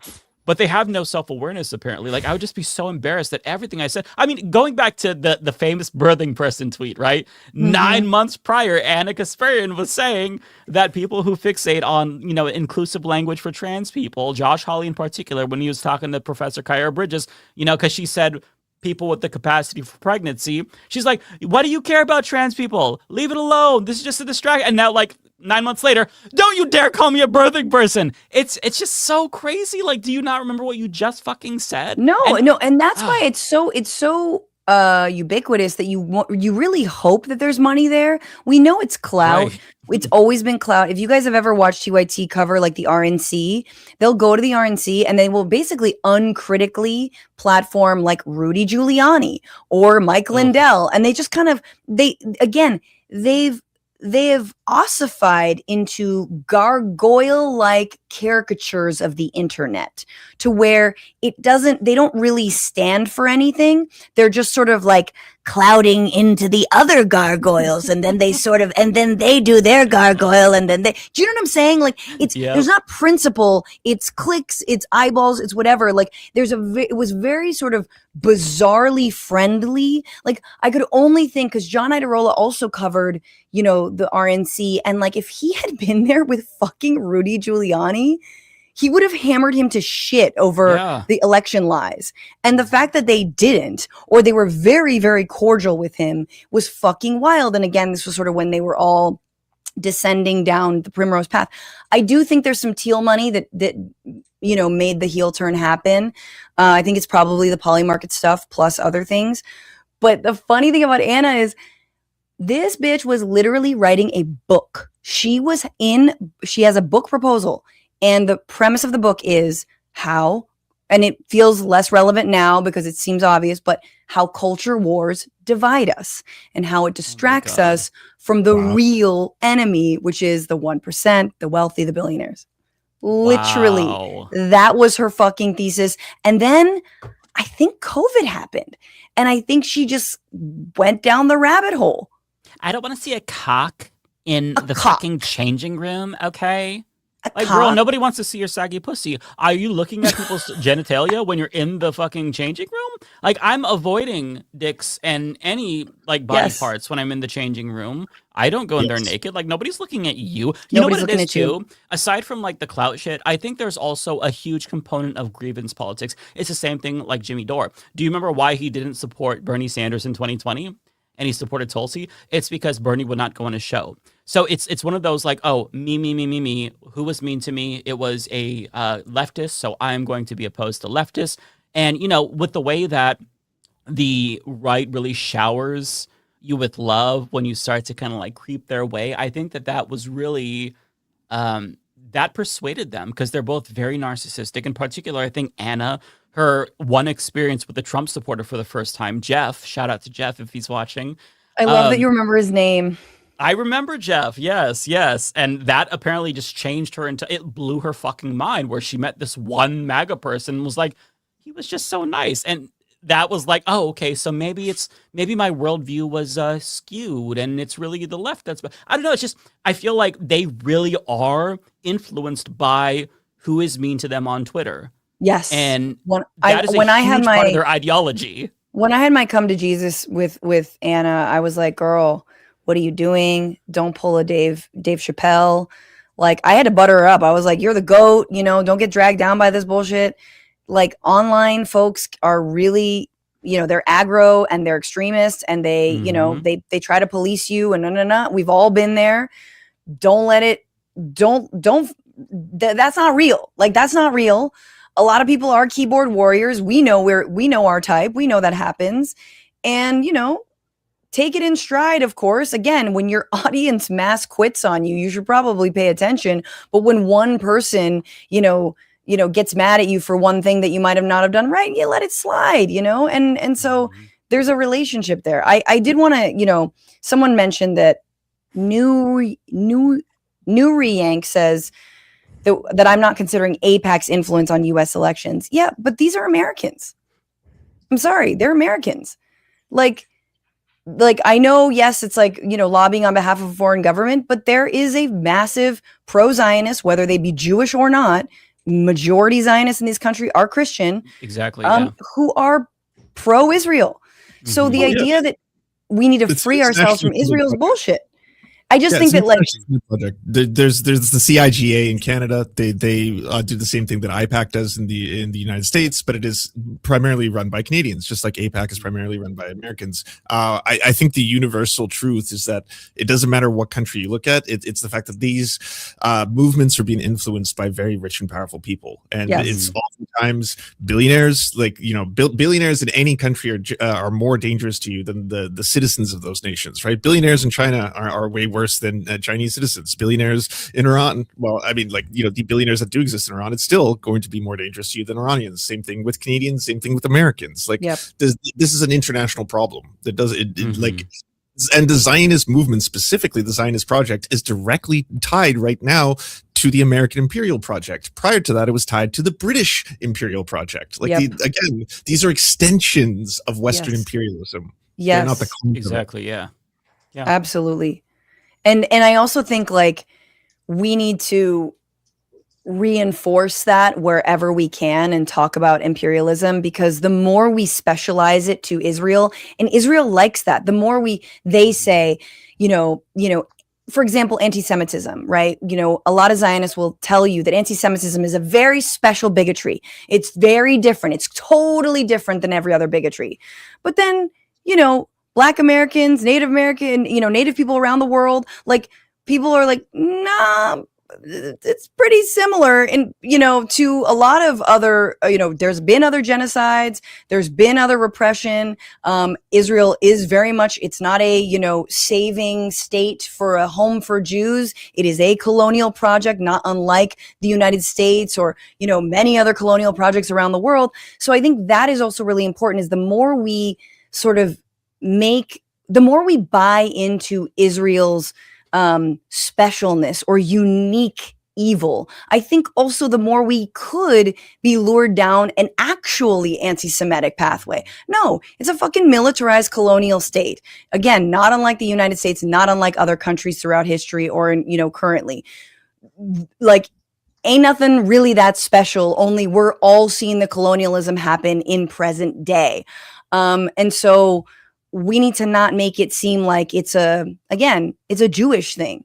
It is not. It is a militaristic thing. It's a land thing. Yeah, because these people on the right, like the Tucker Carlsons and the Marjorie Greens, they are like, you cannot let these people hijack the Palestinian liberation movement because they want to make it about Jewish people. Yes. They want to make the argument that Zionism is all Jewish people, when the left has been trying to disaggregate those two because there's a propaganda effort to make it seem as if they are, one and the same and synonymous, when that's so harmful. Because if you try to blame Jewish people for the actions of the Israeli government, that will increase anti-Semitism. So like these disgusting people on the right, they're trying to hop on this bandwagon and they're trying to really steer it all in one direction. And it's just annoying that like Cenk and Anna are assisting them because, a few years ago, they would have been on our side saying, no, this is a broader thing. It's not Jewish people who are doing this. We're talking about a government. We're talking about a system of capitalism where every single element of our governance is commodified. It's with regard to the situation in Iran, Saudi Arabia and other Gulf countries are trying to lobby the United States to stay in the war for their own interests. So like you have to look about it in the broader context. Otherwise, it will get hijacked. And that's a real danger that I think that they don't really care about. And it's also just like, aside from the issue of Israel-Palestine alone, when you get in bed with people like Tucker Carlson and Marjorie Taylor Greene, she is still she's not in Congress anymore, but she's still promoting this idea that you should ban gender-affirming healthcare for trans youth. Yes. Tucker Carlson, he said immigrants are dirty. That's something they seem so against. I don't think they would be against that per No, se these days. Matt's right. But she's so reactionary in every other thing. And this is why, like, you really have to put Candace Owen, Tucker Carlson, Marjorie Greene's stance around Israel in the context of their fucking hateful brain. Yeah, exactly. This is not an outlier. It's not like, the Grinch and they're sort of, they're growing the love for all humanity. This is squarely in their worldview of hate. And Marjorie Greene, I was like all about it until she fucking bitched out of Congress. Like, I'm sorry. Okay, so you're not going to actually try to do anything about it from a position of power. You're just going to launch another, soft focus podcast. Fuck you. That to me is the big thing. Because for me, it's like, if you can get it done, like, that's the proof. If you're going to be Rand Paul and Bernie Sanders, limiting, war powers on Trump in his first administration, beautiful. That's what we want to see. Real, like, coming together is like real policy. But that's long been dead. Yeah. When have they actually done that? Also, like, David Duke probably knows what year it is. That doesn't mean that has any value to anyone, right? Like, he probably like, that's a correct piece of information he might know and he can regurgitate it, but it holds no value because it's David fucking Duke. I feel the same way about like Tucker Carlson, Nick Fuentes. I was like, nothing he says has value of any. It's a Nazi. Yeah. If a Nazi says things, it's a Nazi saying things. It doesn't matter what they are. You don't have to hand it to him ever. No. You can acknowledge that, okay, you know what? Maybe on this one issue, they're correct for the wrong reasons. But, if you are really going to foster some sort of anti-war movement, you are going to be much more successful if you search for it on the left. But they can't really do that because, TYT has burned all the bridges. So it's like, well, I guess some right-wingers with no standards will talk to us because... But this is why the I've Had It podcast was so great, because they knew that Jen and Pumps were green on them. They knew they didn't know the history, and they have a massive platform. They have over 1 million subscribers on YouTube and, who knows how many listeners. So they were like, this is safe. Coast is clear. We got this. And then them having me on, which was thanks to, honestly, the commenters, them having me on and just kind of like bursting that bubble made them so pissed, which is so beautiful, because to be honest with you, like, that was not, I don't want to live my life talking about them all the time. I really fucking hate that shit. I would like to rise above that. But if I'm gonna get asked about it, I'm gonna call it out, you know. And it was a fun moment to actually be like, no, it is. They are kind of a lesson. They're a lesson both in what happens when your brain is broken from doing too much news for decades and decades, and perhaps you need the money. They're a lesson in how the internet and punditry in general promotes big egos that never apologize and never just kind of like, you know, I remember in TYT, and Anna does this and Cenk does this a lot.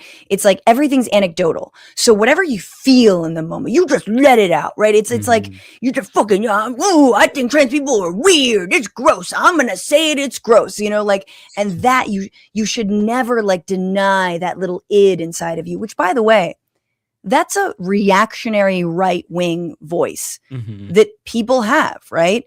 You know, everyone has bigotry. Everyone holds those things. But we also have reason. We also have empathy. We also have information. And we combine those things to temper maybe knee-jerk reactions or things that we might feel in certain moments. It's not that we're suppressing our carnal, you know, nature to hate trans people, right? Which is what I think the Anna Cenk pundit model is, which is fundamentally, and I feel like Hassan makes this point very well about using anecdotes, about constantly just sort of, referring to your own worldview, is fundamentally a reactionary worldview. Yeah. Well said. By the way, the Bay photo says the fighter jets were likely flyovers for Dodgers opening day. Well, I think it's the war. I just believe that. No, that comment's fake news. All right, it was the war. Yeah. So there was a couple of comments for you in the super chats, Fran, that I wanted to read. Tropical Ding Dong asks, would you consider debate boxing Anna, 1 round Oxford style debate, 1 round fisticuffs, a modern take on old school chess boxing? Yo, wait a minute. No, but wait, what's an Oxford style debate? I think that'll just be a the regular. Yeah, it's a classic style where one person says an intro, the other person gets to say an intro, then the other person says something, then the other person says. It's not. No one yells over each other. It's your turn. Yeah, it's your not a blood sport like online debates. I'm definitely down to that round. What are fisticuffs? Like actual fists? Just straight up. I assume they're boxing. I'd be kind of scared, but yeah, I feel like her nails are longer. And then a modern take on old school chess boxing. Is that the same thing? Is that I don't know. I think that's drawing. That's the end of the sentence, saying these two things would be a modern. Oh yeah. I mean, I don't really want to hurt anybody. I don't want to hit somebody. I do think getting one little sucker punch in on Cenk would be really satisfying, but like, just like a little like liver hit. But no, I don't want to hit anybody. I will say though, someone, you know, when you don't remember because your brain is broken from your toddler, totally. Matt knows. Wait, yeah. Do you guys have kids? I forgot. Mike, Lance. No, I'm the only one. I do have 3 children, 2 dogs and a cat. Matt, come on. We are very rare in this neck of the woods, Francesca. There are very lonely. few. Yeah, you can't do Our the other host, content. David Dole, has children as well. Yeah, David has children. Nice. Yeah. Well, anyway, the point is I just found out Anna. You know how Anna debated Pearl? That Treadway? Yeah. That was real funny. Somebody told me how Pearl much just she stood there made pretty from much, that. right? How much Wait, did she sorry. make from that? Now I need to know. Wait, what? Yeah. Wait, hang on. Let me Wait, just. the fact that anybody has made money Oh from yeah, debates. I know is who it crazy. was. Now I know who it was. I think. Yeah. She made a lot of money. Anna made a lot of money from that debate. We talking How much? 5, 6 figures? What are we talking? No, not 6 figures. Okay, I was gonna say that would be outrageous. I'm debating immediately. No, then I would want to like punch her. No, like a couple, what was it? Something like 20K. What? Yeah. Tim Pool wouldn't play for my plane ticket. Whoa. That's which is crazy. 20K? Yeah, or like 25, something like that. Wow. I got to do some fucking debates. I know. Like, what? That was like the one thing where she did well. She did do well in that, yeah. But also, didn't Pearl just like freeze up and was like, Yeah, I was like, Yeah, she didn't do that nothing. was a She had a panic self-KO. attack. Yeah, an inanimate carbon rod could have won that debate. Like, it wasn't necessarily. But yes, she did do well. yeah, Very no, good. it's a lot of money. It is silly and ridiculous. By the way, Anna, we all know the story. Like, Anna told me that her family's going through a health crisis, and they were, and I was gonna have her come on my show to kind of as like a closing salvo, like, hey, we're kind of drifting. I see what you're posting. Maybe we have one final like discussion on my show, and then c'est la vie. Nice. She had a family emergency, and then I was like, oh, don't worry about it. Like, we'll rain check after the election. This was right before the election, and then I saw her the next week on oh my God, who's It was Glenn Beck, right? Glenn Beck. I was like, Colonel Sanders. Yeah. She's on fucking Glenn Beck. Then I was like, all right, well. And then Cenk came on. And I think after Cenk came on my show, Anna was like, peace, I'm not going to do that. But yes, I'm absolutely willing to talk to Anna. Very curious. I am too. I'm still willing to talk to both of them. 100%. And Oh, I don't yeah. like talking to people, but I'll talk to them. You've done some really, good work. It's, Thank you. It's not pleasant. And shout out to Hank Thompson for... It's painful actually to look at all these TYT clips because there's people you used to kind of respect, used to kind of like. I mean, I work with them, man. Like I was on and then they're also they also have a lot of my friends held hostage, so I also feel strongly about that. That's part of it that kind of keeps me tethered to it, at least just like emotionally, where it's like that there's so much talent there.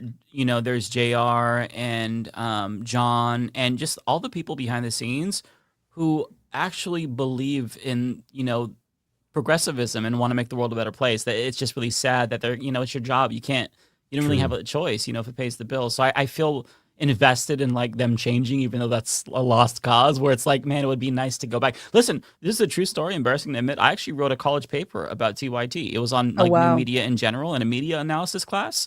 And I was like, yo, this is TYT, new media. They're leading the charge, yada, yada. I don't remember like all what I said, but I was I don't think that's so crazy. You're the same guy who was the biggest Jimmy Dore fan. The biggest Jimmy Dore fan. You have a bad track record with this stuff.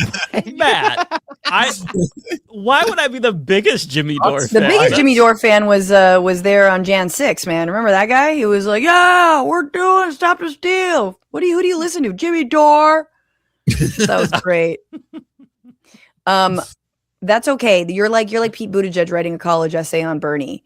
I went the opposite direction though. Totally. Yeah. Well, this is he gave you a bigger diss than I did. You're like Pete Buttigieg, Mike.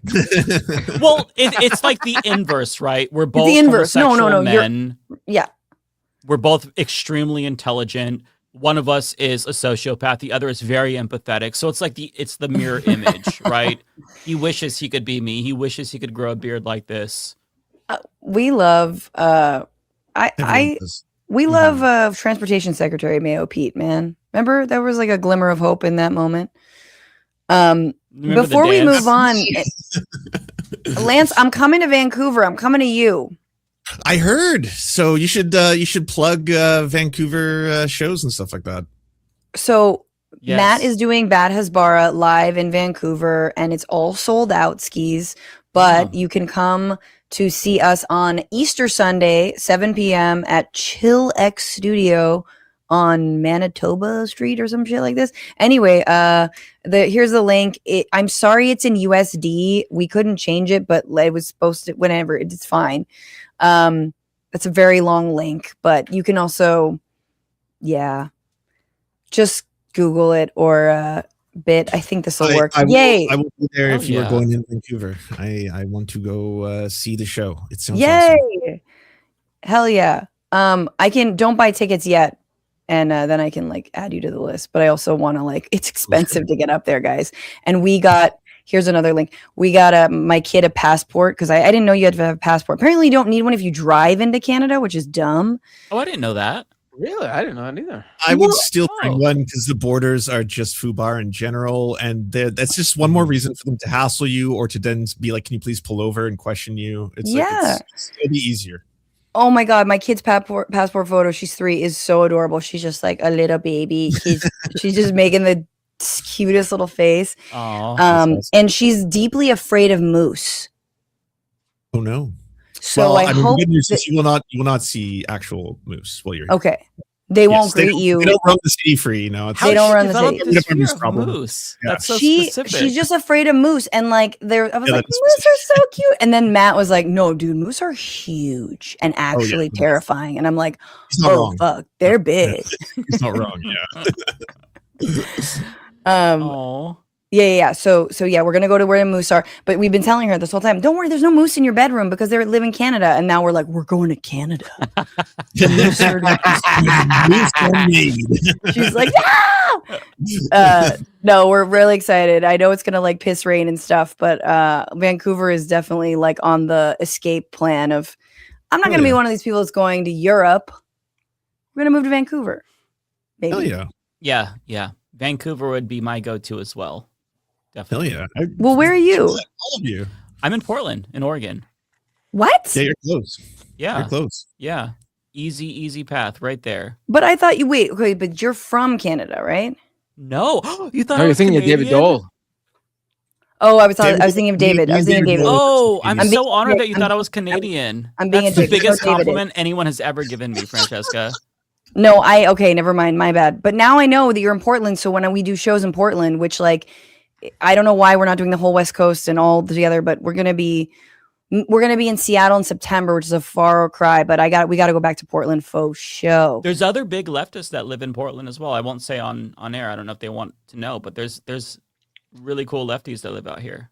Say their names. But first of all, if I do my podcast, I'll tell you offline. Will you come do my show live? Oh my! In front of people? Yeah, unless the names you're about to say are bigger and like gonna like being The names that I'm about to say are way fucking Big time bigger. you knew in real time. I love that. Yeah, the names no, that I'm no. about to say are way bigger. To be fair, Bill McKibben. I'll tell you in the private chat really quick. 'Cause I don't know. They might have said this, but I don't want to know. I didn't know anyone. No, San Diego. It's like I knew it was. Oh, unless they moved. I'm pretty sure it's SD. I'm pretty sure. Oh, because I talked to them not that long ago. And they were Whatever. just, I thought it was SD, but maybe that was just the moment. Maybe I just was misreading it. I they think. travel a lot too, so. Oh. Because they were like honestly 15. We're minutes doing from like me. a real time like blind items for the audience right now. Nobody, yeah. Not my audience. It popped up on screen. I just don't know if they want to. They want people to know where they live. Where I'm fine, people knowing that I'm in Portland, but some people don't. Just it's the internet, so. Yeah. No, I've gotten recognized in my neighborhood, but I also don't want anyone to know what neighborhood I live in. But someone was like, "I am Frantifa," and I was like, "That's weird," but yeah, no, it was very sweet. I always get very, not weirded out, but just like taken aback whenever I get recognized. It's very rare that it happens, but it's just like, are you somebody who enjoys it, or you recognize me and you're like, you're that fucking liberal or socialist, communist? Some woman called me a celebrity in a Nordstrom rack, and I was like, "Honey, I'm shopping in a Nordstrom rack. I'm not a celebrity." You want to know what's funny? It's like, and I've told this story before. It's so embarrassing. I walked into a pot shop, and this dude was like, "Oh my God, I know you." I'm like, "You do?" He's like, "Yeah." I'm like, "Do you listen to podcasts?" He's like, "Yeah."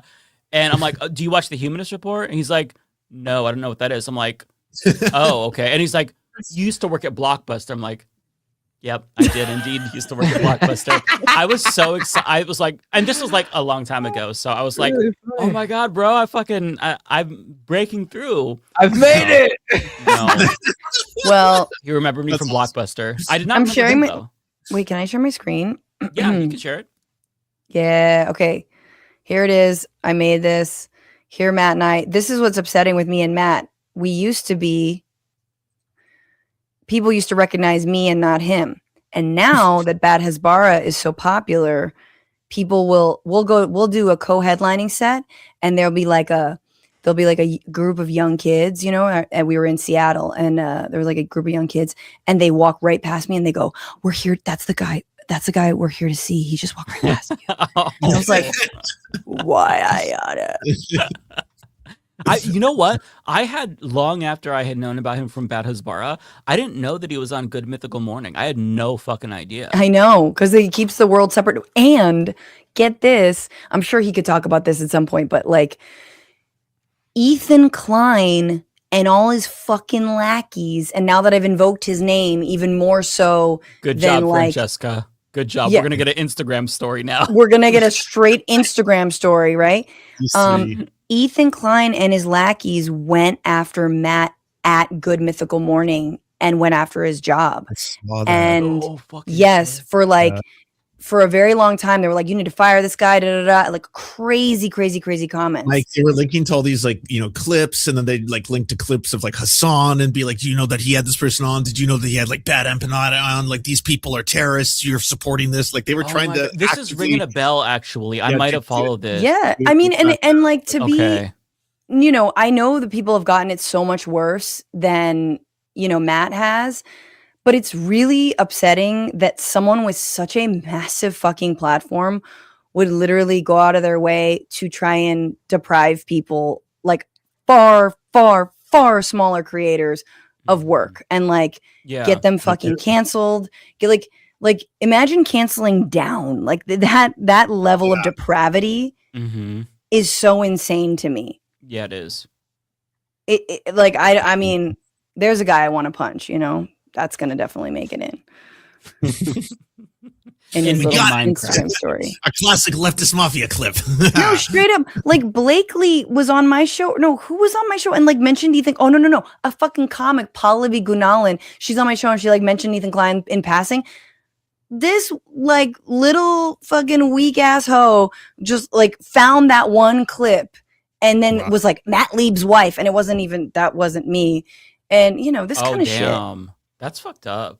Yeah. It's like there are so many people that will seek out what people are saying, like all the criticism, and they have to see everything that everybody says.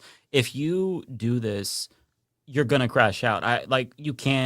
You can't do that. That's why I don't get the self-searchers. That's the thing I've never understood. People who like self-search for themselves, and I'm like, why? When I see a random clip and me pop up and it's like a hate clip, I'm like, I don't want to sit through this, let alone like look at my name every day and find out who's talking about me. Like that's so weird. My mom sent me an attack video of me. She was like, "Did you hear that Jackson Hinkle made a video about you?" I'm like, Mom, I don't care. She's like, "Well, this is really why serious. is your mom watching Jackson Hinkle?" I don't know how she came across it, but she's like, "Do you know that this guy Jackson Hinkle made a video about you? I think he was attacking you. Are you gonna do anything?" I'm like, "I don't give a shit, Mom. Like, what the fuck? Are you how do gonna you know fight him about with this?" fisticuffs or an Oxford debate? Yeah, which of the two are you gonna do, Mike? Neither. That is like, that's like the curse of the monkey's paw where like your parents, they don't even understand what I do. But like you've got the opposite. Your mom knows way too well what you do and is like sending you like, fucking I think that's take down videos of yourself. That's so upsetting. It's crazy. But although like her knowing about that was really crazy to me because she doesn't really follow everything that I do. She's kind of like one of those normies where during elections she'll get activated sometimes if there's a candidate. Like she liked Bernie Sanders, I think because my influence, obviously. But otherwise, she doesn't really know. So the fact that she found out about that was kind of crazy. I'm like, damn, this is like the internet world, like crashing into reality for me. And when I turn off the computer, that shit goes away. I need to know about that. See, because you're not in that rabbit hole like your mom is. You just create the hole. You just exactly. You just give it the swirl. Space Born Killer says, Fran, do you think Cenk might be a Republican plant meant to spoil the Democratic Party? He wishes he had that power. And now the progressives are popular trying to kill it. No. I think he's just dumb and needs money. I think he's got terrible political instincts and needs money. But his impact is so overblown. I think the real problem is there needs to be a live show a la Majority Report every day in the afternoon. That is my belief. Like, I think, obviously, you guys are putting out stuff and Kyle and David and, you know, everyone's putting out clips, but I do think like just having that sort of like the afternoon slot. That's what I'm on. Yeah. So everybody watch the surfs is what she's saying. I think that if I I think was you to just need to watch mansplain the it, surfs. yeah, I think that. Okay, cool.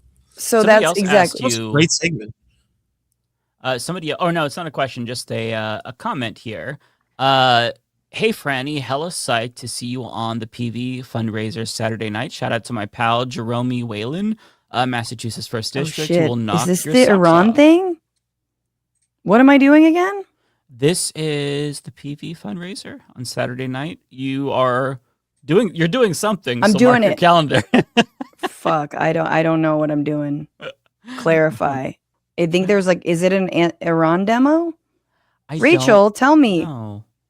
Also, somebody says, appreciate your clarity, humor, abrupt sometimes language, and sincerity, and the breakup stories with Jenk and Anna are good fun. Thank you. Just wanted to share those. As- I think I'm that's not. all the I'm ones not. You know, addressed to you. proud of always swearing. It's a crutch. It is a crutch. I think those are all the ones that came in for you. There's no VIP list, crotchy. So, okay, can I ask an honest question about the Canadian dollar? Yeah. When it's real. No, it's real. I know it's real. But are you guys like, damn, like you just sort of, are things just a little bit higher price and you normalize that? Or does 40 CA still feel like, does that feel like 50? Do you know what I'm saying? I know it.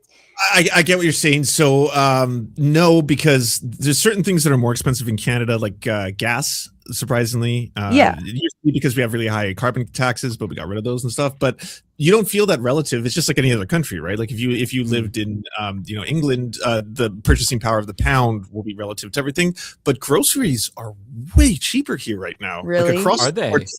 Every day when I hear Americans going off about eggs, I'm like, I paid $2.99 a carton Canadian. Damn. Wow. It's not $1 American, like like No, $1 it's- American. I was like entertaining around the holidays. I like to entertain, even though I don't like. This is more to my like. This is my aspirational self as someone who like entertains and doesn't even blink. But after buying like I'm just like, oh, I'm just gonna do like finger food, meats, cheeses, whatever, olives, like make some drinks and all this. Whoo! I was out so much money. Just like, well, never again. Never gonna do that again. It was like the things, and I'm just going to fucking Trader Joe's, So it's it's rough. Well, that's good to know that some things are a little bit easier, but also yes, that your brain sort of recalibrates. So you're like, okay. Because it's basically 40 Canadian what I'm asking. And I'm like, that's around like 33. That's 33 American, which is sort of what we charge here too. So I didn't want to be your dollar is going to go far. Like I don't know what the parity is right now, but like if you guys are traveling to Vancouver, like get ready to pay for things that are the same price as probably the another major. It's pricey. Vancouver is expensive. Like oh yeah, cities, right. But no, but like freedom. You know what I'm saying? Like I'm happy to be there. Right. Yeah. Well, I'm just saying that like your dollar will go far. You guys will be able to like party, party hardy. Oh, we're gonna party. I've got a 3-year-old. We're gonna bring her. There's no partying. I wish there was fucking partying. Are there hoes in Vancouver? I'm sorry. Where the hoes at in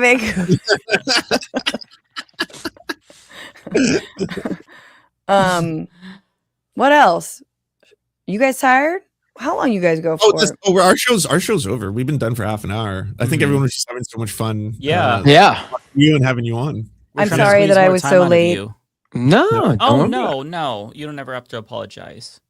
You were last. It's happy that you came. It's even though you thought Mike was what? Canadian. I'm really the fact that you thought I was Canadian makes me feel so good about myself. Yeah, it's 8, and like my kid is really clingy, and so I have to basically hide because she wants mommy to like put her to bed, and she's in a big mommy phase. No, I don't know what I would do if I was on the West Coast because my kids go to bed at 8:30, and I don't do any streaming until 8:30 hits. So it would be impossible. Binder, are you doing shows every night? No. I even over a couple months ago, I even cut back on the one show I did every week. Yeah. So right now I just do a Leftist Mafia and Majority Report on Thursdays, and eventually I'll be bringing back my stuff. But I just needed to take a break. Dude, I feel you. I feel Good for you you. very, very much so. I think that's how I felt after the election. I was like, I'm gonna do long form, and I'm still sort of doing long form, but there's so much news. It's like I Yeah. don't have that luxury. Right. Yeah. Anyway, what a pleasure, guys. I can't wait, Lance, to meet you in person. Absolutely. And why don't you plug all your socials? Yeah. before you- Yeah, dude. At Franny Fio, wherever you get your on YouTube, Franny Fio, FRANIFIO, Blue Sky and all that shit. Patreon.com/Bitchuation Room. We're making the we did our live show, and so it's available to watch if you become a patron. And or I'm selling it. I don't know. And then eventually it'll be out for everybody. But it was so fun, man. Ida Van Lathan and Emma Vigeland came out. Hell yeah. Emma's great, man. We love Emma is great. Yeah. We love Emma. She's Emma, great. yeah. She went hard in the paint. I was like, it's a comedy show. I was like trying to keep it all light, and she was like, Israel, and it was, but this is Emma. I mean, I think her contribution to specifically anti-Zionist discourse is like invaluable. I don't know. I feel like we'd be so much worse off without her being on there and doing what she does every day. So I'm very grateful. Oh yeah, she's a treasure. Yeah. She's a fucking treasure. But specifically on this issue is like, Just so her locked interview with in. the doctor from Gaza who got back, where she was crying, and I was listening at the gym, and I'm like, oh fuck, I'm gonna cry. Like it was just like you go to the gym? I do. Good for you. Thank you. Don't ever have a real child. I'll be honest. I'm planning not to. I'm planning not to. I'm not a gym goer. But this winter, I'm 39 years old, and this winter hit me hard because like during the spring and the summer and the fall, I play in soccer leagues and stuff. So I'm active. But then I did nothing this winter because it was so cold and snowy over here in New York. And usually, previous years, no big deal. I just get right back into it when the weather gets nicer. But this year, I feel like absolute garbage. Like I can't take the winter off. I might have to join a gym during the winter only. So I don't.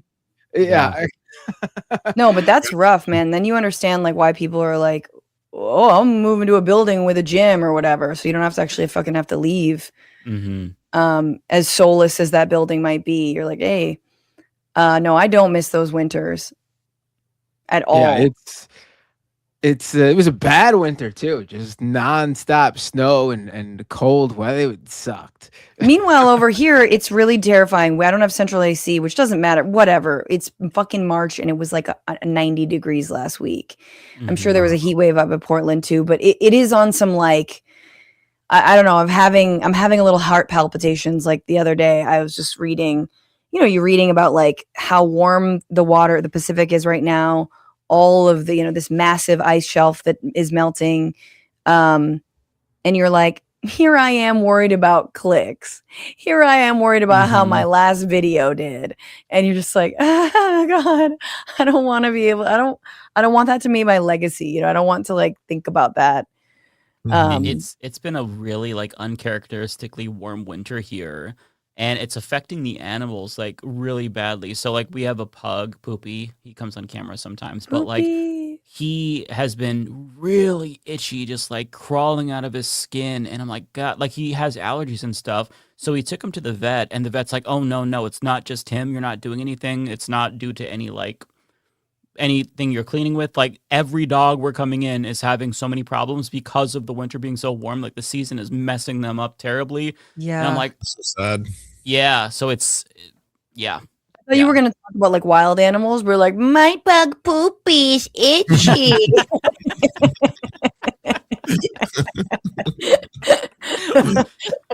Talk about some real animals, the fucking pollinators and shit. No, Poopy gotta need a rash. I'm fucking with you.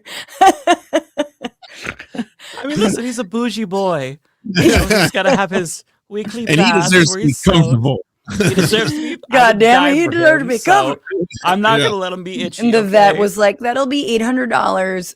Our vets is God, expensive. It was so expensive. Oh my god, it was. So Are vets expensive in Canada, or should I bring my cat along so she get her teeth removed? Get free healthcare. They're very expensive. I just went to a vet dermatologist for the first time. Oh. $1,200 for Chico. Yeah, that's how much it cost. And like, there was a list of things. It's like, here's steroids he has to take every day. Here's antibiotics. Here's the creams you have to rub on him. Here's the ear creams. Here's the eye stuff. And so like every day I've been massaging him like a Wagyu beef, just making sure that he's perfect in every single way. Yeah, it's wild. Doggy too. Yeah, it's the picture that pops up when I go wear this. Yeah, prairie fire. Like, no, legit. Ecological systems are collapsing all over the planet, and animal species are facing hardships. No. I'm like, that's crazy. Like, I'm having, and a little bit of like, what the fuck are we doing? Like a little bit of like, when are we forming, some real? Because we can't do shit unless we get these fuckers out unless we like rise up. So, yeah, it's scary to think about like what it's going to be like for the Gen Alpha right now, like when they're our age or when they're elder, like how, because it's changed so much just like within my life as a millennial, and like I don't know, it's kind of scary to think about. Yeah, it's unpleasant. Like, I don't want to be this warm. I don't want it to be like this. I want seasons. And yeah, I think we just like, I had, speaking of, apropos of nothing and no other conversation we were having, I had Abby Martin on my show. No other couple living in no place that was mentioned earlier. I had Abby Martin on my show, and she has a whole documentary about war and climate change, and it's fucking excellent. You guys, if you can see Earth's Greatest Enemy, it's so good. And also like I feel my heart, like, and I'm not even an outdoorsy person. I'm not like I'm not. There's rattlesnakes out right now, by the way. Like 3 people have died in Southern California from rattlesnake bites because they're going haywire. But the point is like, you look at this war and you're like, fuck this shit, dude. Fuck this noise. We have to end this specifically for the planet, if nothing else. And yeah, man. I'm like, after anyway, I'll stop. But all to say, like, I think at some point we probably should take the streets in a more coordinated way. Yeah. A law-abiding, coordinated way that's respectful and obeys all measures. Well, and doesn't fly foreign flags, according to Anna Kasparian. Don't fly a foreign flag. Oh, okay. Oh, you guys don't pay attention to some of the coverage that she does here about LA? Because when LA was having their anti-ICE protests in June of last year, we had foreign flags, i.e., Mexican people had Mexican flags, and South America. She had an issue with that. I know what she story. Straight up had an issue with it. Oh, she's gone mentally. That's not our flag. Fed into the whole thing that every other right-wing outlet and mainstream news, honestly, was like, the protesters are violent. They heard a Waymo. And I don't know if you guys know about Waymos, but there's no one in that car. Yeah, no. They have feelings too. There's nobody there. Nobody was hurt. Nobody. Oh my God. And yes, foreign flags, i.e. where people are fucking from. So yeah, she played into all that. That is, wow. Oh, she's so gone. Yeah, she's gone. She's super gone. My God. But anyway, what was the point of that? Foreign flags. I don't remember. I'm gonna fly one just to spite her. Hell yeah. I mean, you got one in your background right now. That's a You do. Palestinian. Oh, that's I true. see. Take that, Anna. Yeah, foreign flags. It's so cute. I love that little hidden gem of a. Also, your studio is so dope. Thank He you. made it himself. I did everything myself. Why'd you get rid of the TVs in the background? Was there any reason? They were extremely hard to set up. Like, one of them was a smart TV, and it kept switching to like live TV, which was usually Gordon Ramsay. And, like, are there episodes of the Humanist Report where the whole time you were talking, Gordo was behind you? No, I cut those out, but I just thought that the TVs were taking up too much room. No, and I wanted more space, and I just kind of wanted something a little bit more like casual and laid back, where I could just turn on the switch and then talk, right? If I wanna think do TVs also, like, as much as we try, they don't show up great on camera. that was the problem too. Yeah. And so I love this. I think it looks so much better, and I love the Thank videos you. that you do straight on to that wall too, the like brick one. But now I'm seeing the corner. We have to redo this room because it's a house, and we're actually trying to put like a fucking bed in here. So now I'm like, we're gonna have to go through a whole. This is all good. This like depth is gonna be gone. I just covered a couch. Anyway, I'm sad now because I'm like, what do you guys think? You guys think?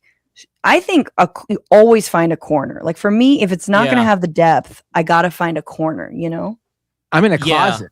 So you win. Ew. Did you even go here?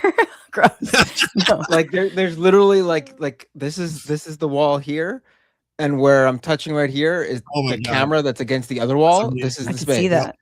Yeah. Meanwhile, Lance don't even give a fuck about being in frame. He's just like, you know what? Look at this shadow. You know what's funny is that what Binder's describing, that was my setup for like my first 3 years, is I was actually in a closet, and it was like that thin, like that teeny too. So but that's where you put your elements, right? Over your shoulder. Like you're putting your elements. Are you able to like put your assets right over that right hand side? Oh, streaming elements. At first, I was like, I don't know if I get this joke. No, it's not a joke. I'm literally just talking shop with you. Yeah. So I can put them in the overlays. I can do that, no problem. Right. So, yeah. So you have that blank space kind of on purpose. It's almost like a built-in. Yeah, exactly. Yeah. To put stuff over. Yeah. All right. Well, good to talk shop. I need to I'm figure big out on corners too, and like being up against the wall. I don't have a lot of space. Like I'm right there, but it's very comfortable, and I have so much more space because like I had my desk in the middle of my room, like in the corner with the TVs. And I had to like walk around to get to my desk. And so yeah, this is a lot more comfortable. And I actually really took time to plan, which I'm proud of myself because I don't do that. I don't measure shit, but I did this time. And Good for you. I did. I was very careful. I'm glad. Thank you. Really good. Thank you. I'm gonna have to get rid of all these books that I don't read. What? No, usually, like I thought people were gonna shit on it because change is bad. Not a single person was like, "Oh, I don't like the new studio," which is surprising to me because I'm like, "Oh, it's gonna be 50-50." Because like people just don't like change, in general. No, it looks I'm great. It looks excellent. I'm glad. Yeah, Thank you. I'm glad. I like it. I like it myself. The fact that you have got 2 angles out of one studio. Yeah, it's versatile. Yeah, I can actually accommodate a real life guest now. I was just gonna ask that. I was literally just gonna ask that. Awesome. Yeah. Can you fit a queen bed in the room though? This is not anymore, unfortunately. Although I have 2 dog beds in here, pretty sizable dog beds. So impressive for pugs, right? Isn't that what you got? What do you got? What are your dogs? They have They have the big dog beds, Matt. Wow. They're living. And They're do they living need a the bougie big life. dog beds? You know what? I buy the big ones for in here. They like the little baby beds. They squeeze their, So, but they have the big beds as an option. Also, the cat. Little dogs usually like big beds. I mean, my cat sleeps in the dog's bed, and the dog hates going in it, and it's this huge bed because he's a big dog. So, little animals like going in the big beds. I guess you're right. Yeah. I like how one person in chat, Jordan Wallace, my apartment is dirty as fuck. I'm lazy as hell. Yeah, fair. Just Can't if argue you with bring yourself. anyone over, get that mattress off the ground. That's all we ask. Just pick up the clothing. If there's clothes on the floor, it looks very dirty.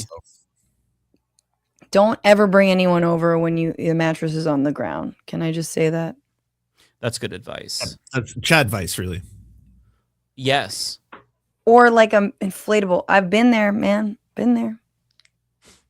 I mean, that person still got laid, but like I was grossed out the whole time. I was just like, I was not happy about it. Women, if I were a Gen Z chick, I would have been like, bye. But I'm a polite millennial. Gen Z is very discerning. That's what They are. They're more discerning. Men are. By the way, Gen Z men are okay. We gotta go. I know we gotta end, but I'm so terrified about these studies around Gen Z men and how too. they're more conservative than boomers. Yeah, 3 times more likely to say that women should like be subservient to their men or something. Like, isn't that fucking crazy? It's so clear because it's like all the boomers are like, they're old and they're like, listen, youngin, just listen to your wife, all right? She knows what she's doing. She knows how to pack your bag. Like, they've had enough life to be like, just let her be in charge because she knows she's smarter than you. She knows what she's doing.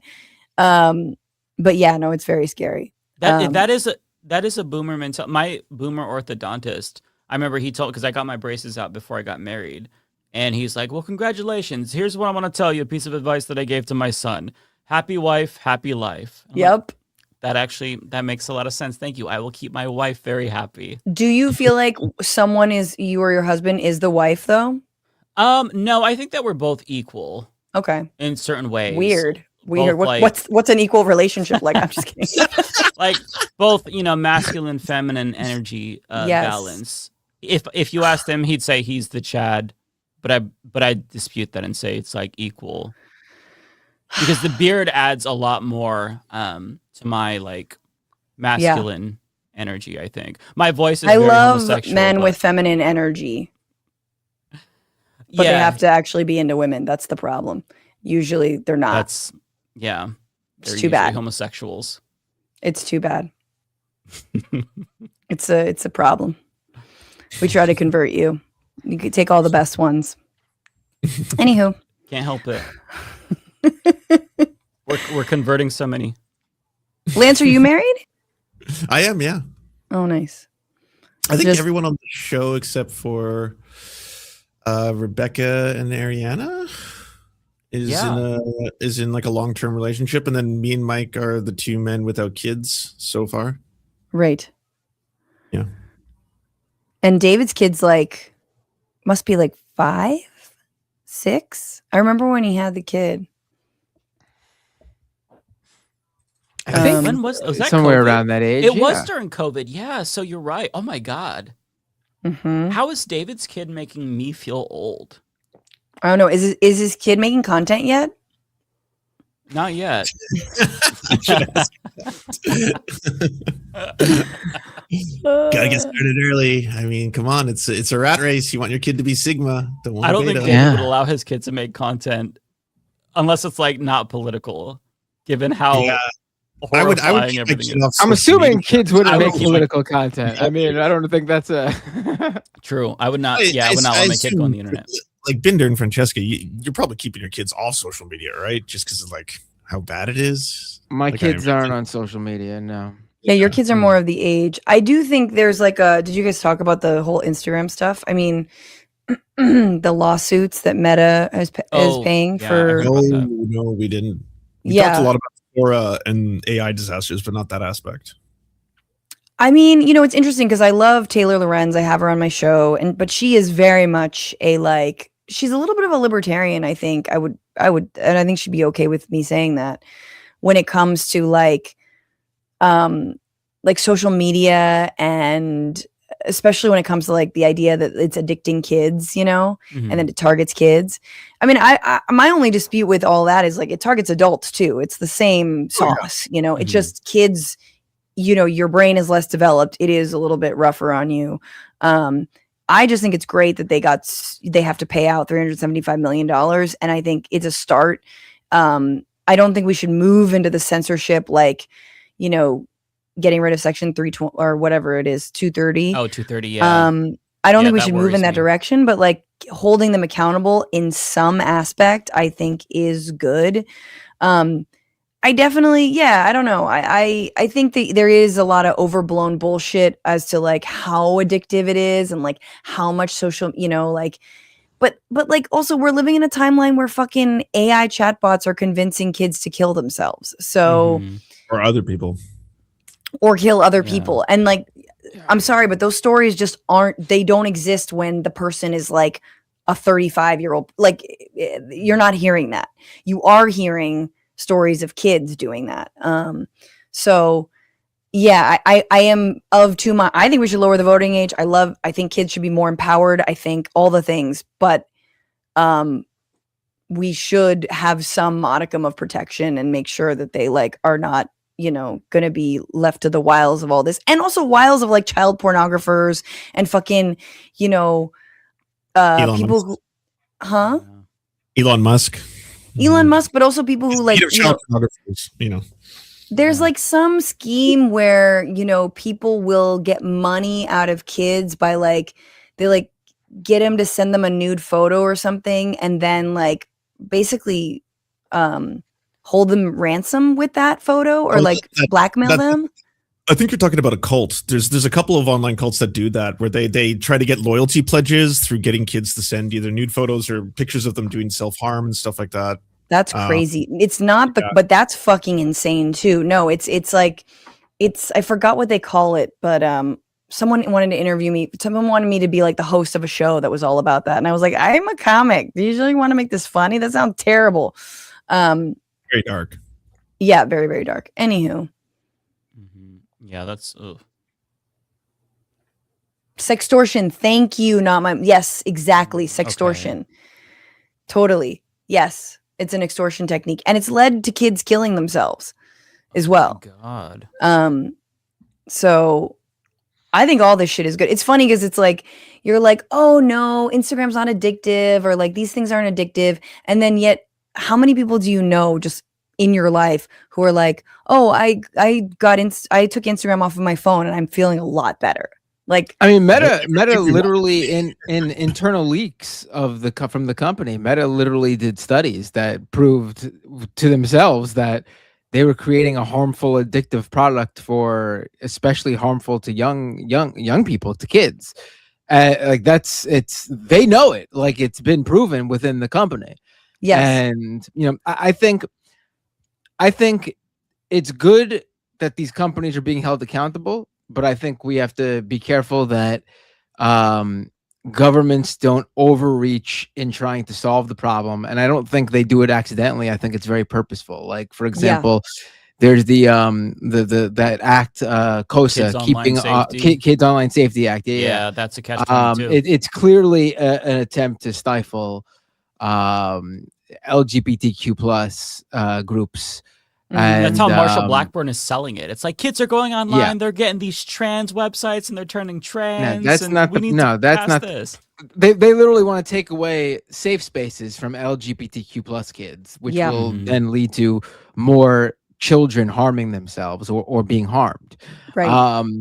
So I think it's good that these companies are being dealt with a financial, monetary punishment, because that will push them to deal with the problem themselves.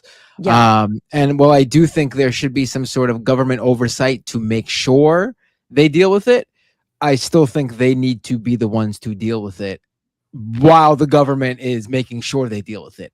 We cannot have the U.S. government censoring the internet, because what's going to end up happening too is, I'm not worried about the companies. What's going to end up happening, like if politicians get their way, like Section 230 will be repealed, and you won't be able to post anything online anymore because social media companies won't want to be held liable to what you post. All of this online space, all of our jobs could just straight up vanishes, because like if they are worried about what is going to be published and whether or not they're going to be liable, then they're just going to allow like corporate media and safe stuff and like the whole. But there needs to be rules of the road. There was a very good. There was a really good. This is Ramona. I thought the debate that the Majority Report had about this was so good. Everyone should go watch that. I'll check it out. It was excellent, because, and I feel like I do kind of come down around where Sam is. Like, I'm not a total libertarian on the Section 230 stuff. She's so fat. Speaking I love tuxedo cats. They're the best. Hi. Oh. She likes to smell my breath. Is it bad? No. Yeah, because I definitely agree with Binder, but like, it's like, I'm not convinced that. I think there was something like, if Section 230 goes away, then Google and, you know, all these big companies wouldn't go through any litigation. Like, they would just kick you off the platform. I can't remember the exact arguments, but like it kind of bore out with the Sesta Fosta stuff, where it was like they, Backpage and different places online couldn't sell, you couldn't have like sell sex work anymore. And so all of that got driven more like underground. I'm really bastardizing this, but effectively, like, companies were like, we don't want to deal with this. We don't want to be sued for like, you soliciting sex, or like not soliciting, but offering sex. And so we're just going to kick you off of it. So, I don't know, but it is, we can't, like, the free internet also is kind of bullshit. It's like the idea that like, even without social media algorithms, for example, it's the idea that like the internet is like, agnostic, or that the internet is an open space and like everyone can opine and anyone can say anything. It's like, we know who generally the voices like lift to the top, we know who's been iced out. We know who, gets harassed. It's, usually people of color, LGBTQ plus people, women, all that. So there, but that debate I think was fascinating. I really, really liked it. I'll have to check that out. Yeah, check it. I can't find Francesca's YouTube channel link, youtube.com/FRANIFIO, Bituation Room. All right, I should go make some dinner. And Lance is gone though. Did he pee? Is he getting to his jammies? Both. Pee, jammies. I'm so glad that you guys still do this. Yeah. We've been Thursdays. Yeah, chugging It's along. a couple. But yeah. We've been doing this now since what? Late 2022, Long time, right? yeah. So yeah. Hell yeah, dude. Since like what? Since the pandemic? Yeah. Yeah. Before that, I think we started. No, I don't remember. No, we started after the midterms of 2022.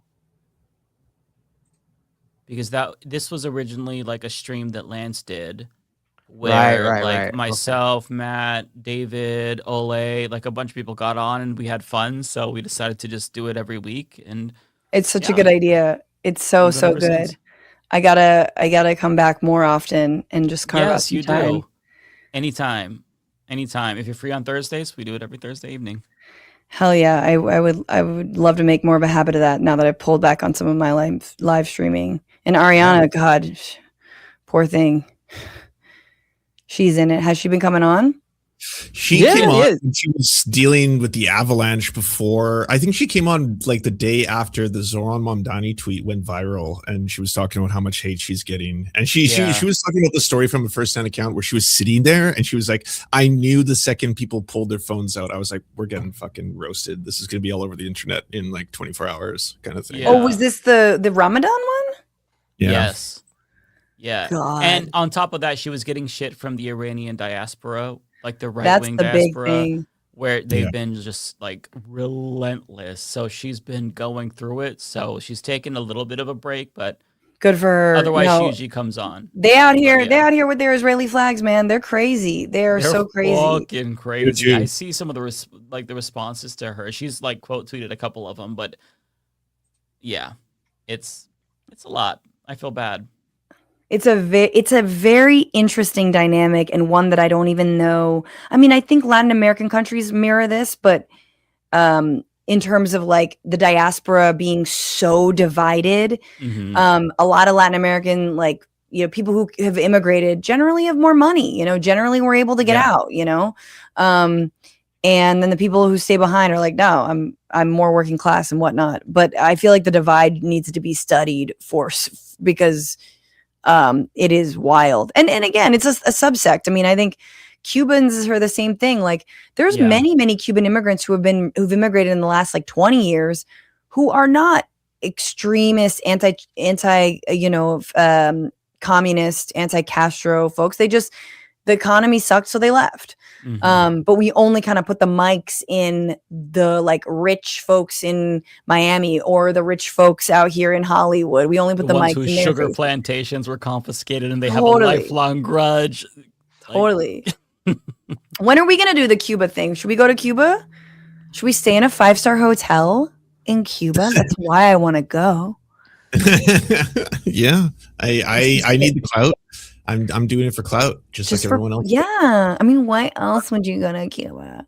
What am I missing? What am I missing? Who said that? I would not go right now. Not A lot of people online just lost their shit in the most inappropriate ways when people were trying to do a good thing. Well, no, when they objectively did do a good thing. They brought solar panels, brought tons of medical supplies. Like, people got mad about the stupidest shit. They got mad at Kneecap for playing a free show. And I was like, are they not allowed to enjoy life too? Because like, if bombs were dropping behind me, or like there was food being starving, or fuel, it's like if honestly all the fuel got cut out of Vancouver and then someone came to perform a concert, I'd be thrilled. I'd be fucking like, thank you for showing solidarity and treating us like humans, you know. It was, I mean, when I knew Hassan was going, I was like, first of all, first reaction was like dope. Second reaction was like, oh boy, here it comes.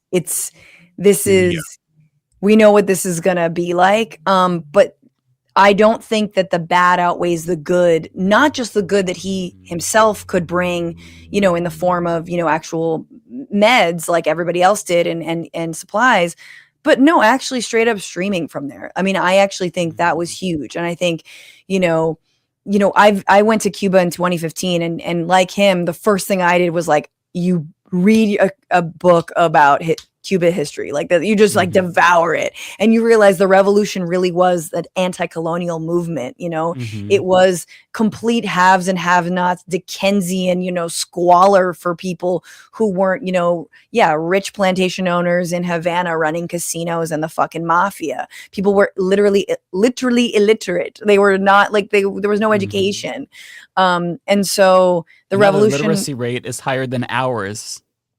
Of course, it's crazy.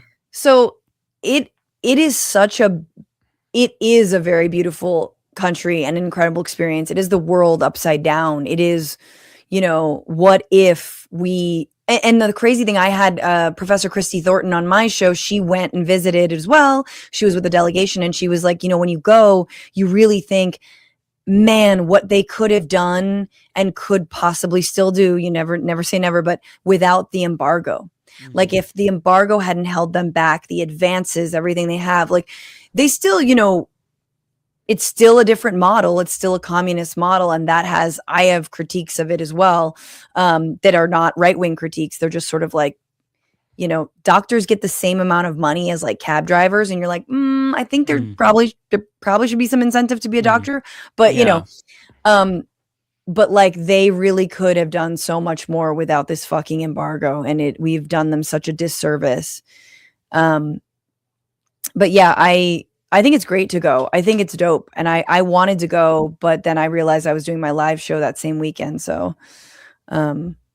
we gotta go back. And by the way, the 5-star thing, man, it's like the 5-star hotels are only where they're allowed to stay. Yeah, if they stay at a government-owned hotel, then they are breaking U.S. law, so they have no choice but to exactly. And people are stupid, like they know this, but they're bad faith, right? Like they understand, but it's just about, oh well, you know, it's a 5-star hotel. This socialist has his $300 glasses. It's just they're gonna find Hassan could fart, and they would critique the pitch of his fart. Like, there's nothing that he could do to win some of these people over, because he just has reached like this level of notoriety that threatens them, quite frankly, right? Because, like, you know, he talks about how capitalism is bad. He talks about how imperialism is bad. So, you know, that is the potential to break through the discourse. And I mean, and the other thing is like, well, why is he wearing like a $600 shirt? Bitch, he's a celebrity. He's rich. He's got money. I'm sorry. Like, it's like if Angelina Jolie went there, people would be like, oh my God, this is amazing. Thank you, Angelina. Angelina got me wearing her fucking whatever, you know, her expensive ass stuff. Like, again,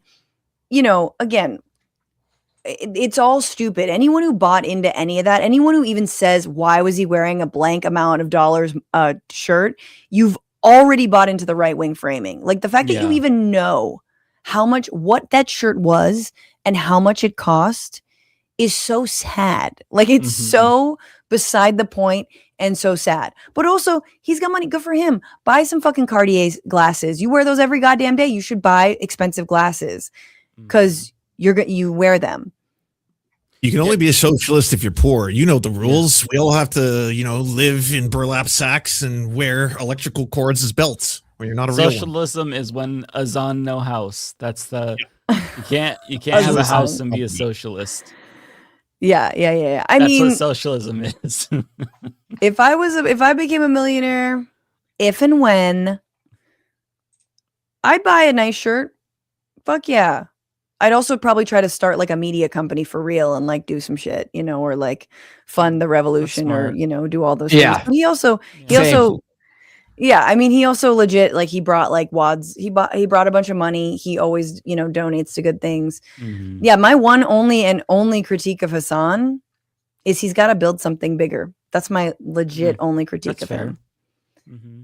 But, if only to give himself days off. Like this dude's going to want to have a family one day.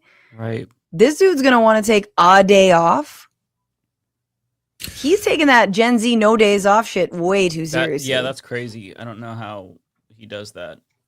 If I were a millionaire though, you got me thinking. I wouldn't buy a shirt that's $650. I would at least allow myself to get a $50 shirt because I'm a tightwad, but I would buy some expensive ass Lego sets. Like I'd get the $650. It's like the starter Charizard Blast. That'd be on my fucking shelf. A bunch of Lego sets that are like expensive. That one Rivendell. Yeah, you gotta have the one thing that you're into. Yeah. I like jackets and shoes. And shoes.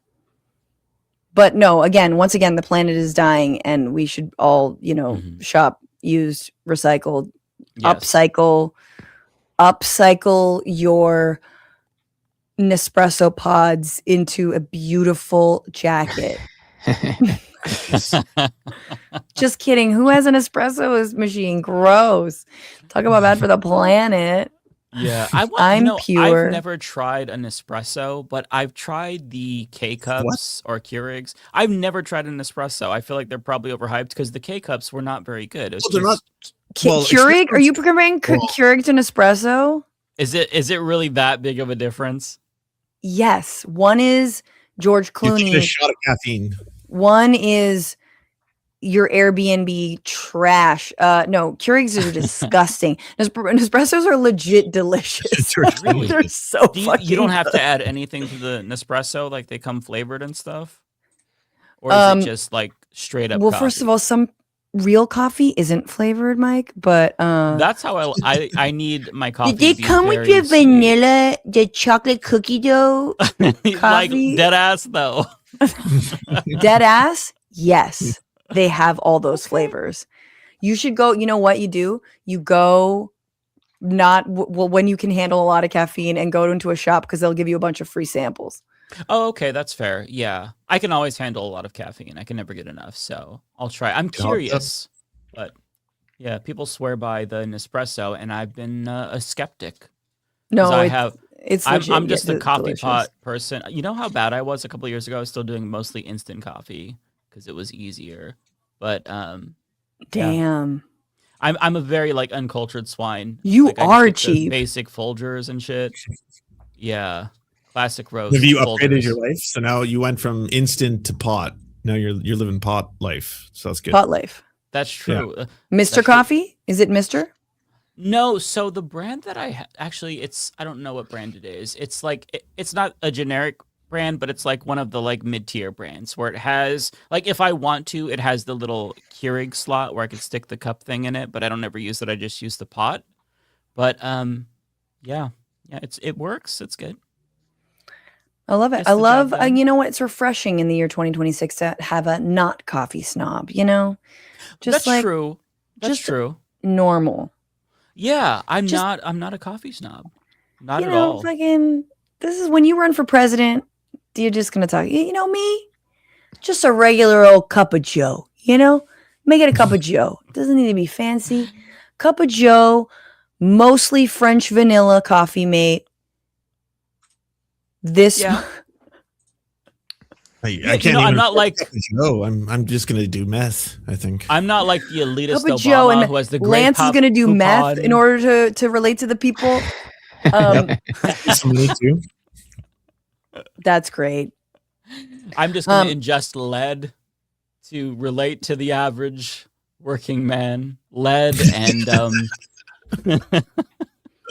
Now you just need to see a what was it, a saggy vagina in the locker room, and you will get completely red pilled. Not in my locker room. I sometimes I say things that I really need to be more cognizant of. Like what like I'm gonna get clipped out of context one of these days, and it's gonna be bad. I need to stop, but I have no filter. I need to stop. First of all, I think it's fine. I think dicks get way too much and balls way too much shine. We should overuse. Yeah. Say saggy vagina. I think that's good. Yeah. And yeah, if you weren't gay, I probably wouldn't give you a pass to say that. But the fact that you are, I know that I can get away with a lot more too, which is the problem, right? you know, Like, he just plays this Do identity bisexuals politics get a pass? game. Is it bisexuals too, or just gay guys, like fully gay? Nah, How you does- got to how be does- fully gay. You got to be fully gay. All right, Mike, I'll watch. I'm sorry, Lance, but I can give Lance the pass. Oh, I get a secondhand pass. To say saggy pussy. Nasty pussy. You're nasty saggy pussy. Because if I say that and somebody's like, he can't say that, then it's like, why are you homophobic? There's so many rules. It's so hard I had to that use. reverse Uno card. Wait, in my back so pocket Lance at not all only- times. Lance, you not only have bisexual lighting, you are bisexual. Yeah, it's both, because I think the color scheme's nice too, though. It is nice. I It does like look the really idea nice. that you first of all, I have similar color scheme, but it's not as beautiful. I like the idea that maybe you were straight, but then you got the lighting and you were like, you know what? Why not? Wow, I feel so seen right now. It that's how it happened. reversed. It did something to you. It gayified me. It was like the woke mind virus, but in luminescence. It was pretty. You know, there is something about bisexual lighting. Like, if I were to switch these lights to bisexual, I might start to question my sexuality. It's something that about powerful. That it's- color scheme, right? Yeah. I don't know. You've got to. has the You're. I mean, I wasn't gonna say this, Mike, but like the new studio is pretty straight, dude. Is it really? It's pretty straight. Like that fucking slate looking like you just like mined that coal and like slapped the slabs man together. Okay. Okay. It's manly. It's like, you know what it is? It's like, I'm a man and I manscape. You know, like I'm a man Mm. and I have like a facial care routine or whatever. A line of credit. I'm a man and I have a line of credit. Yeah. Okay. Like that's it's like it's very grown and sexy, but it's a little Well, thank straight. you. Is it? Okay. Okay. I'll accept that. Yeah. It's a nice balance. It is a good balance. It is. You know. All right, I'm gonna go have dinner and pee, and I really love that you've allowed me to just string this conversation on for so long, for another hour. I'm so glad that you shut up. It's been so much fun. Yeah, Yes. that was an absolute blast. Yeah. Yes. All right. Follow me on all the things. Come see me in Vancouver. Lance, save me a dinner. Bye. Bye. Take care, Francesca. How dare she call my background straight? The fuck?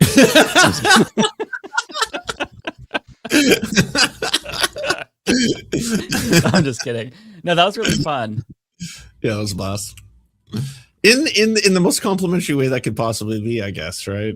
Normally it's Yeah. used as an insult these days, anyways. Like, are the straights okay? But in this case, it's like, yeah, it's giving powerful vibes. I think that's it. Okay, okay. It's a power move then. Mhm. I like it. You just got to Is- say no homo when when you start the show. No straighto or Yeah, no straight. listen, gorgeous. You might see this heterosexual background, but I'm not engaging in any straggotry. It's all in the flick of the wrist, you know. It's crazy because, like, if I have to code switch and like I'm out in public and I'm just like, not that like I don't know, I can't judge my own gayness, but like if I'm just trying to not make a scene, I'll try to like just be normal and talk normal so my voice isn't as high pitched. And every fucking time I'm a dead giveaway, I'm like, yeah, I'll have that. Like, it's the fucking wrist. Like, it's biological. It's biological. Like, they say it's not a choice. Motherfucker. The limp-wristed shit, like, I can't get... It's fucking crazy. I'm just like... the second I talk, it's something with my fucking... Like, bro, I can't control it. It doesn't matter. The straightest act... Like, the straightest acting gay dude you could find will still notice that wrist. He'll be like... Like, it'll be, like, very, very colorful. It's so funny. That's amazing. That feels like a part of the birdcage sketch or something, like trying to act as straight as you possibly can. Right, because I mean, like, everybody's got to, from time to time, you probably have to code switch. Something like, you know, some people can't really, like, code switch because they just, like, are very visibly gay. I feel like I kind of fall into that category a little bit. But, you know, you try sometimes to not, you know, arouse suspicion in or suspicious areas or around family members that are, like, annoying and demonic. So yeah. All right. Oh, look at this.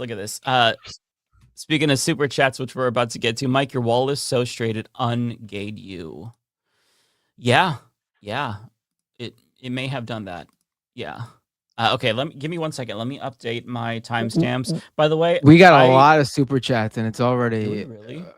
We're already an hour over an hour. Shit. Okay. After we usually do it, which I really enjoyed the conversation. It's been a lot of fun. We gotta go through these because I don't know. I'm gonna go to the bathroom. I don't think I'm gonna make it. Lance, you read yours. I'm gonna go to the bathroom. Well, I was gonna say I only have 1 or 2, so I can just raid into you guys, and you can do it real quick. I'll just send my fans to you. Okay, and then you can get started in that. I can't do 4 more hours now. I'm on my 5th hour of streaming. Oh my god, Lance, I'm sorry. Yeah, no, it's okay. Bender, I will raid into you, man. All right. While you're there, folks, don't forget to follow me on Twitch. Definitely hit that follow button if you're not already following me.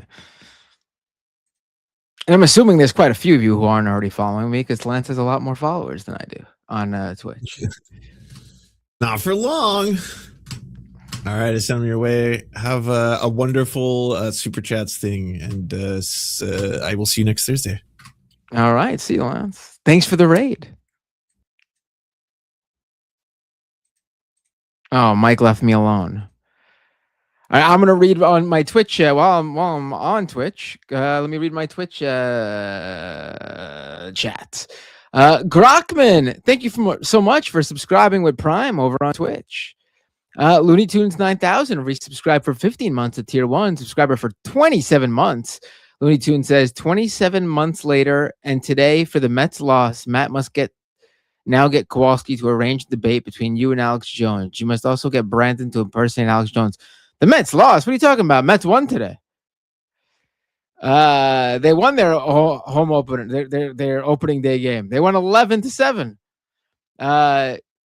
Jager 08 Larson gifted 3-month tier 1 sub to Fran. Thank you so much. That was so nice of you. Tigwick subscribe with Prime. Thank you so much, Tigwick. I really appreciate that. And let's now jump to Mike's back. All right, cool. So should I just go through my super chats, I guess, too? Yeah, feel free. I'm posting the highlights, the timestamps for the VOD, and then I'll go ahead and I'll click through them for you, so that way you don't have to worry about operating it. Because I'll try to go through these fast myself as well. All right, I'll pull the first one up. Robert Stack with 5 gifted memberships over at youtube.com/Matt Bender. Thank you so much, Robert Stack. Carrie Shaw I think you showed this one earlier with the $20 super chat. Didn't just get dug by land in the metaverse. We spoke about that before. Yep. Omega Star with a member for 5 months super chat. Left is best. Aryan Khan with a super chat. Call of Duty, Epstein Fury, going to be crazy with AI filter. Robert Stack with another super chat. May have to split up leftist mafia like the NWO, Hollywood and Wolfpack. Right, it's looking that way, right? I pulled up the wrong Robert Stack. I guess what? Me, Lance and Mike are like what? I guess we're like the Hogan Nash and Hall of the NWO, right? Tokyo Hans gifted 5 membership super chats. I'm sorry, gifted 5 YouTube memberships. Thank you so much. I really appreciate that. Foresto Montero with a super chat. The reason Netflix shows are always re-explaining the plot is the execs have this theory that everyone's on their phone, so they need to be reminded. Mm-hmm. I think that's accurate on why they do it, but I don't think it's important to do it as much as they do, but I also think, quite frankly, people need to be reminded sometimes. You always play to your the lowest denominator when it comes to this stuff. I mean, you have to, honestly. Parker 402, yay, Francesca. Is this the first time on Leftist Mafia? No, she's been on before. Mm-hmm. Tokyo Hans with a super chat. Americans, $5 gas. I can't live like this. Cubans. All right.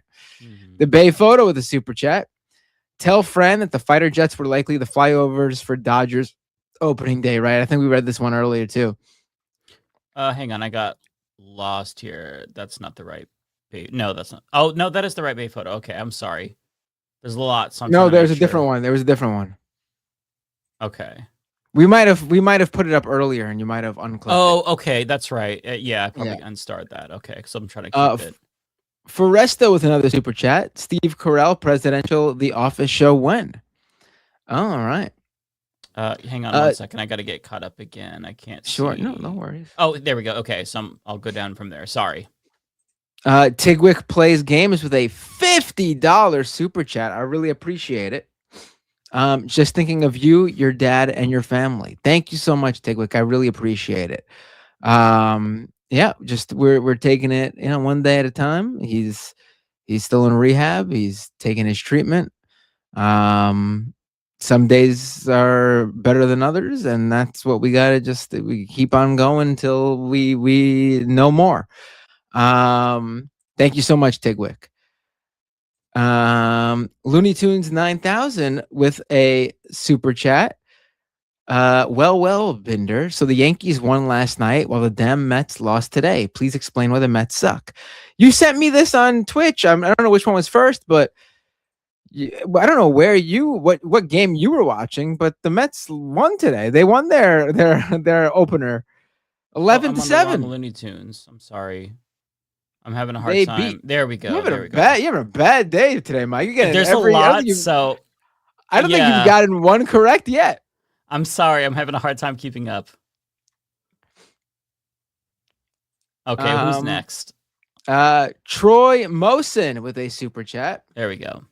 The Michigan Senate race is getting nasty as Mallory McMorrow is pulling a Cuomo, calling out El Sayed for having Hassan at a future campaign rally. I mean, give me a break. This is that'll work out well for her, like it did for Cuomo, I'm sure. Kowalski with a super chat. The fires across Nebraska keep flaring back up. We need some rain. Aside from hearing it from me, has this made any of your news feeds, or is it just being buried in the avalanche of war crimes?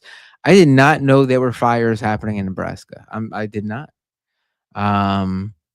I hope everything goes well, Kowalski. I'm sorry, I'm on the wrong one. I can't. There's a couple. Oh my God, what are you doing today? Here we go. Okay, this was way at the bottom. I'm sorry. Unbelievable. Honestly, I see that there's still 66 super chats, and I think you should just read yours in your YouTube studio, Mike, because it's so late. If someone sent super chats to someone who's not on the show today, I'm sorry. That's just, you should have sent it to someone on the show today. Yeah, there might be some in here for Francesca as well, because she. Right. Oh, then she was on the show. Yeah, actually, it's still streaming on her channel too. So here's what I'll do. I'll go through and read them, but I won't be able to respond to all of them. I'll just go quick since there's so many, just so we can read all of them. But it's late. I'll try to keep it really quick. Robert, thank you for the 5 gifted memberships. Really appreciate that, Robert.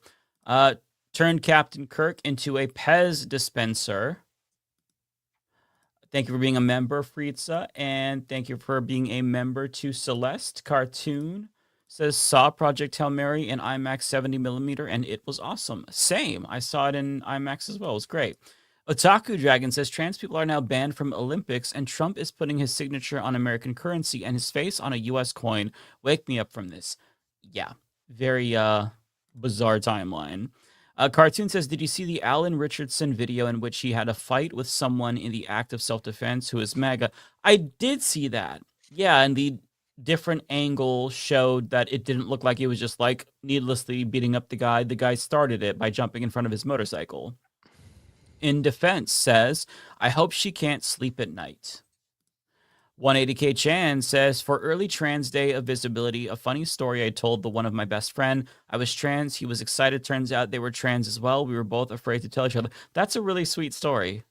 Thanks for sharing that. Also from 180K Chan, now of my high school friend group, 4 or 5 of us are trans. That's incredible. It's nice to be able to like talk to people about your transness and have that shared experience. I'm happy for you. Old Man says, or since a super sticker, thank you. Pawn says, by definition, a robot only need one moving part. By the way, autonomous vehicles are robots, just not cute. Okay, good point.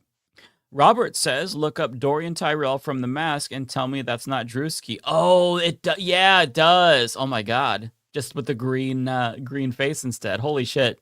Pond says, also, I think you missed the fact that the robot was a clone of Melania. Didn't you see how many language it speaks? V-Man says, Puerto Rico's colonialist government, along with the Epstein class, are attempting to build a massive private city for themselves in Cabo Rojo, Puerto Rico, called Project Esenca. Continued in next chat. If completed, this will privatize 3 miles of beaches, destroy both environmentally protected land and Taino archaeological sites, and strip 1/3 of Cabo Rojo's water supply. Continued in next chat. Tomorrow, Puerto Ricans in Puerto Rico and the diaspora will protest. Please stand with us. And if a protest is in your area, please support it. PR, not $4. Yeah, thank you for sharing that. I wasn't aware of this, but that's I'm glad that people are taking action. Really, really appreciate you sharing that information with us, man. And thank you for the super chats as well. Bohosa says the only person who could pull off blackface is an actor who plays an actor named Robert Downey Jr. In Defense says, for legal reasons, probably, I don't think Drewski says Erica, right? No, don't think so. Cosmere Dragon says, Professor is a YouTuber who has some really funny Tamagotchi videos worth watching. Okay, good to know. Action F and Jackson says, can you ask Francesca? Oh, too late. Shit, I'm sorry. I didn't see this. When she interviews the LA DSA mayoral candidate, if the mayoral candidate will fire the police chief for collaborating with ICE. Omega says 1312. Cy Abelman says, I'd pay good money to see Mike sing We Are Charlie Kirk into a hairbrush, possibly through the fine folks at Cameo. I don't think I would be doing that. Robert says, new segment, Jesse Watersboarding. The Bay Photo says, Tommy Tuberville didn't know the 3 branches of government after he won his Senate election. That's arguably way worse. Really? Damn.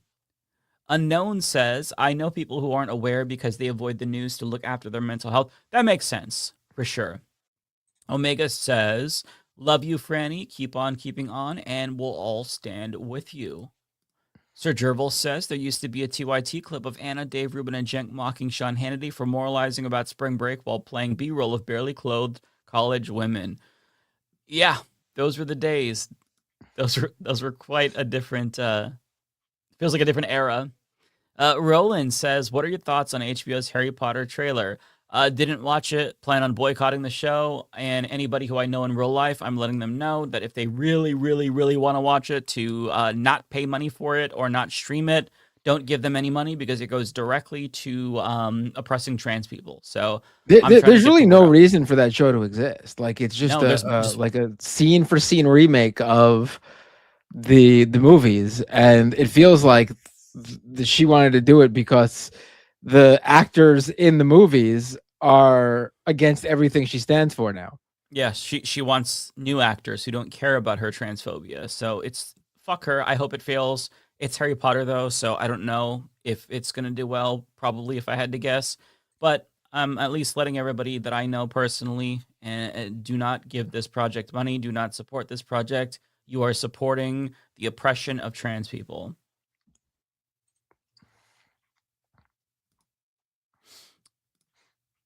The Breaker of Walls says, we got habituation on our hands. Hashtag Frantifa rise up. The Bay Photo says, tell Fran that the fighter jets were likely to... Okay, we read that one. Thank you, Bay Photo. The Breakers of Walls says Frantifa and the Max left, LOL. Chichi Massey says the oligarchs finally realized they can't get rich off the sun and wind, so they are stealing all the oil they can before we all go electric. Yes. Tigwig, thank you so much for the 50. I think like Tigwig has sent $50 super chats to all of us like multiple weeks in a row. So Tigwig, thank you so much. That is really kind. It's never ever expected. You do not have to do this, but I really, really appreciate you doing that. Thank you for the support. Absolutely. Brother. It was really fun having Francesca on the show. Again, my memory's fading. Love the dynamic between y'all. Yeah, that was the second time she came on. It was great. Could have her on more often for sure. Looney Tunes says, yo, Fran, are you familiar with the whole Alex Jones crashing the TYT set from 9 years ago? I found the all angles video today, and it's crazy. I'm sure she's seen that because that was a pretty big moment for TYT. Lily Jumper says, they are legit grifters. Jeng only cares about growing his audience no matter what, and Anna is only worried about making that Dave Rubin money. Glad you are on your own. Salute.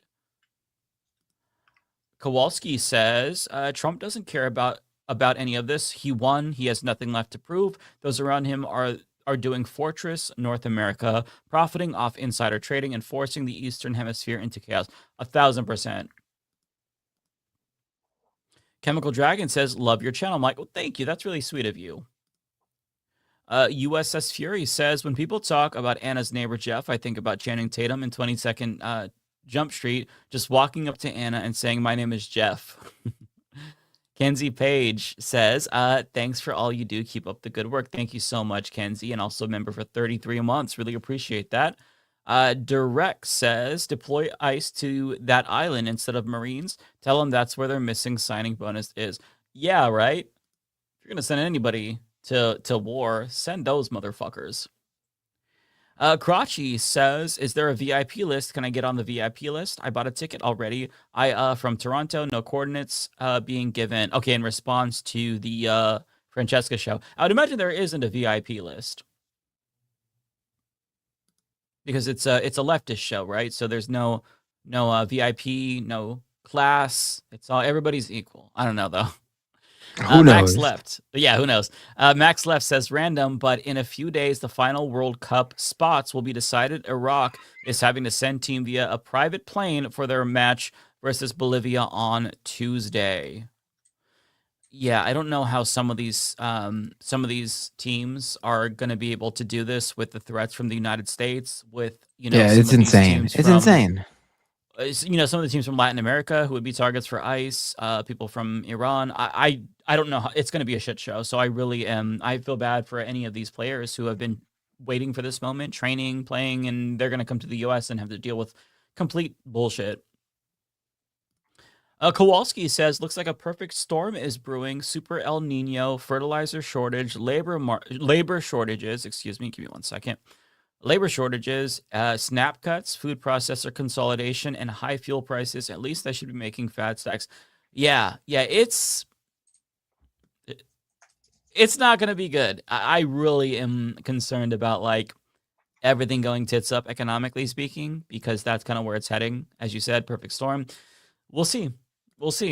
Ricius says, Francesca, I've been a fan of yours since the days of Current Channel. Love your wit and comedic time. Keep up the good work and hope one day to be able to see you in a live show. I wish that she was able to see this one. I was trying to pull up the ones pertaining to Francesca when she was still on. But this is all being streamed to her channel, so perhaps she will still get to see it. The instructor says, isn't Canada boycotting U.S. products? I'm pretty sure that's still going on. It's the Buy Canada movement, as far as I know, is still going. People from Canada can let me know in the chat, but I hope it should be still going on, given how badly they've been treated by the United States. Diego just sends a bunch of lovely flower emojis. Thank you for that, Diego. ABS says, hey, Mike, have you heard of the 2 Republican candidates that seem to be winning in California? I did see that. It's not necessarily because GOP candidates are popular, but because there's approximately 1,257 Democrats, and they're just all splitting the vote. So they need to come together, and they need to make a decision who has the best chance of winning and consolidate, because if not, then they're going to get a Republican governor. California Worm, thank you for the heart emoji. And $20, that's a very generous super chat. Thank you so much. Also, another generous super chat from Chemical Dragon. Thank you so much, you guys. Mike, I can tell you that pickleball is dangerous, LOL. I played it with my office unit army and ate it on the concrete court, scraped my face, chipped my tooth, and had a minor concussion, but I'm just fucking clumsy, LOL. That's crazy. No, I mean, like, any physical activity could potentially be dangerous, especially if you're at an older age. 76, I mean, you're in that age where you are prone to falling, and it can be deadly. It just, it depends on the circumstance. So yeah, it's not that unusual. I mean, sure, pickleball, you're having fun, you don't think you're gonna die, but I mean, like, look, when Mother Nature wants to take you back, you don't know when that's gonna happen. Hank Rodriguez says Binder's hair should have its own show. Binder's hair and my beard. They could have a show together, co-hosts. Waleed, not to take away from your beautiful hair, Bender, by the way. Waleed Damouni says, at New York Times, U.S. rejects vote to recognize slavery as a crime against humanity. Can send the link in the super chat. I saw that. Yeah, so this person is talking about a UN vote, and they were one of 3 countries that voted against recognizing slavery as a crime against humanity. In case you're curious who the other 2 countries are, Israel, Argentina. Not surprising at all. Corey Springer says Congress has only known of the dangers of climate change for 5 decades. They need more time to figure something out. Yeah, right? Yeah. Terabyte says Murphy beds are a great way to optimize rooms. Fan. Murphy beds. Oh, that's actually a really good idea, Tara. New member AJ Jane, thank you so much. Kyle says Lance embracing the Mr. Robot style of framing. Nintendo Gaming says, I can't find Francesca YouTube channel link. Okay, I know that she addressed it. She was on. Checkmate says, just being nice, Mike. Well, thank you so much. Canadian Goose, thank you for the 20. Says, good evening, all. Just getting into the show. Hope you all are having a good night. Have you ever heard of a warehouse in LA being used as an illegal biolab of some sort? LA Times had a piece on it. I have not heard of this. I'll have to check that out. In defense of the genre says, please come back to San Bernardino, Francesca. Shit, not you again says, all in favor of making Fran Perm Ellen member type 1. That'd be amazing. Boston Brian says, how does one audition to come on and talk shop? I swear, like Francesca, if that helps, haha.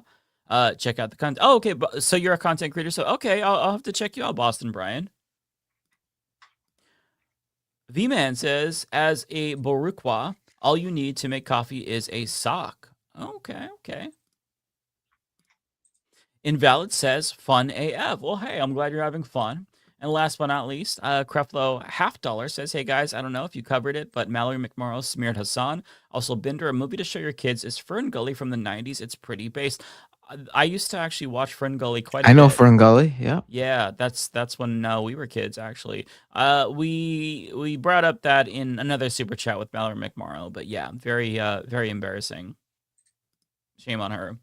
But that is all of them. I actually went through those a lot faster than I thought. Let me check Twitch really quick. See if there's any oops. See if there's any comments there. If not, we will get out of here. So yeah, it looks like we are all set. So who should we raid? Want to go ahead and raid into let's see here, USA hole?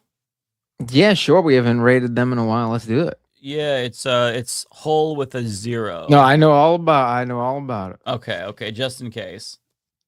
All right, I'm gonna hit that start raid button.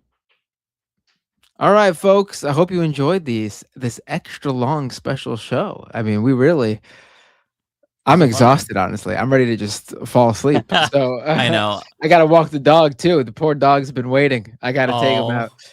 So let me hit that raid button, and it was great to see you all. And we will see you all. As pleasure as always, Mike, and we'll see you all next week. Take care, everybody.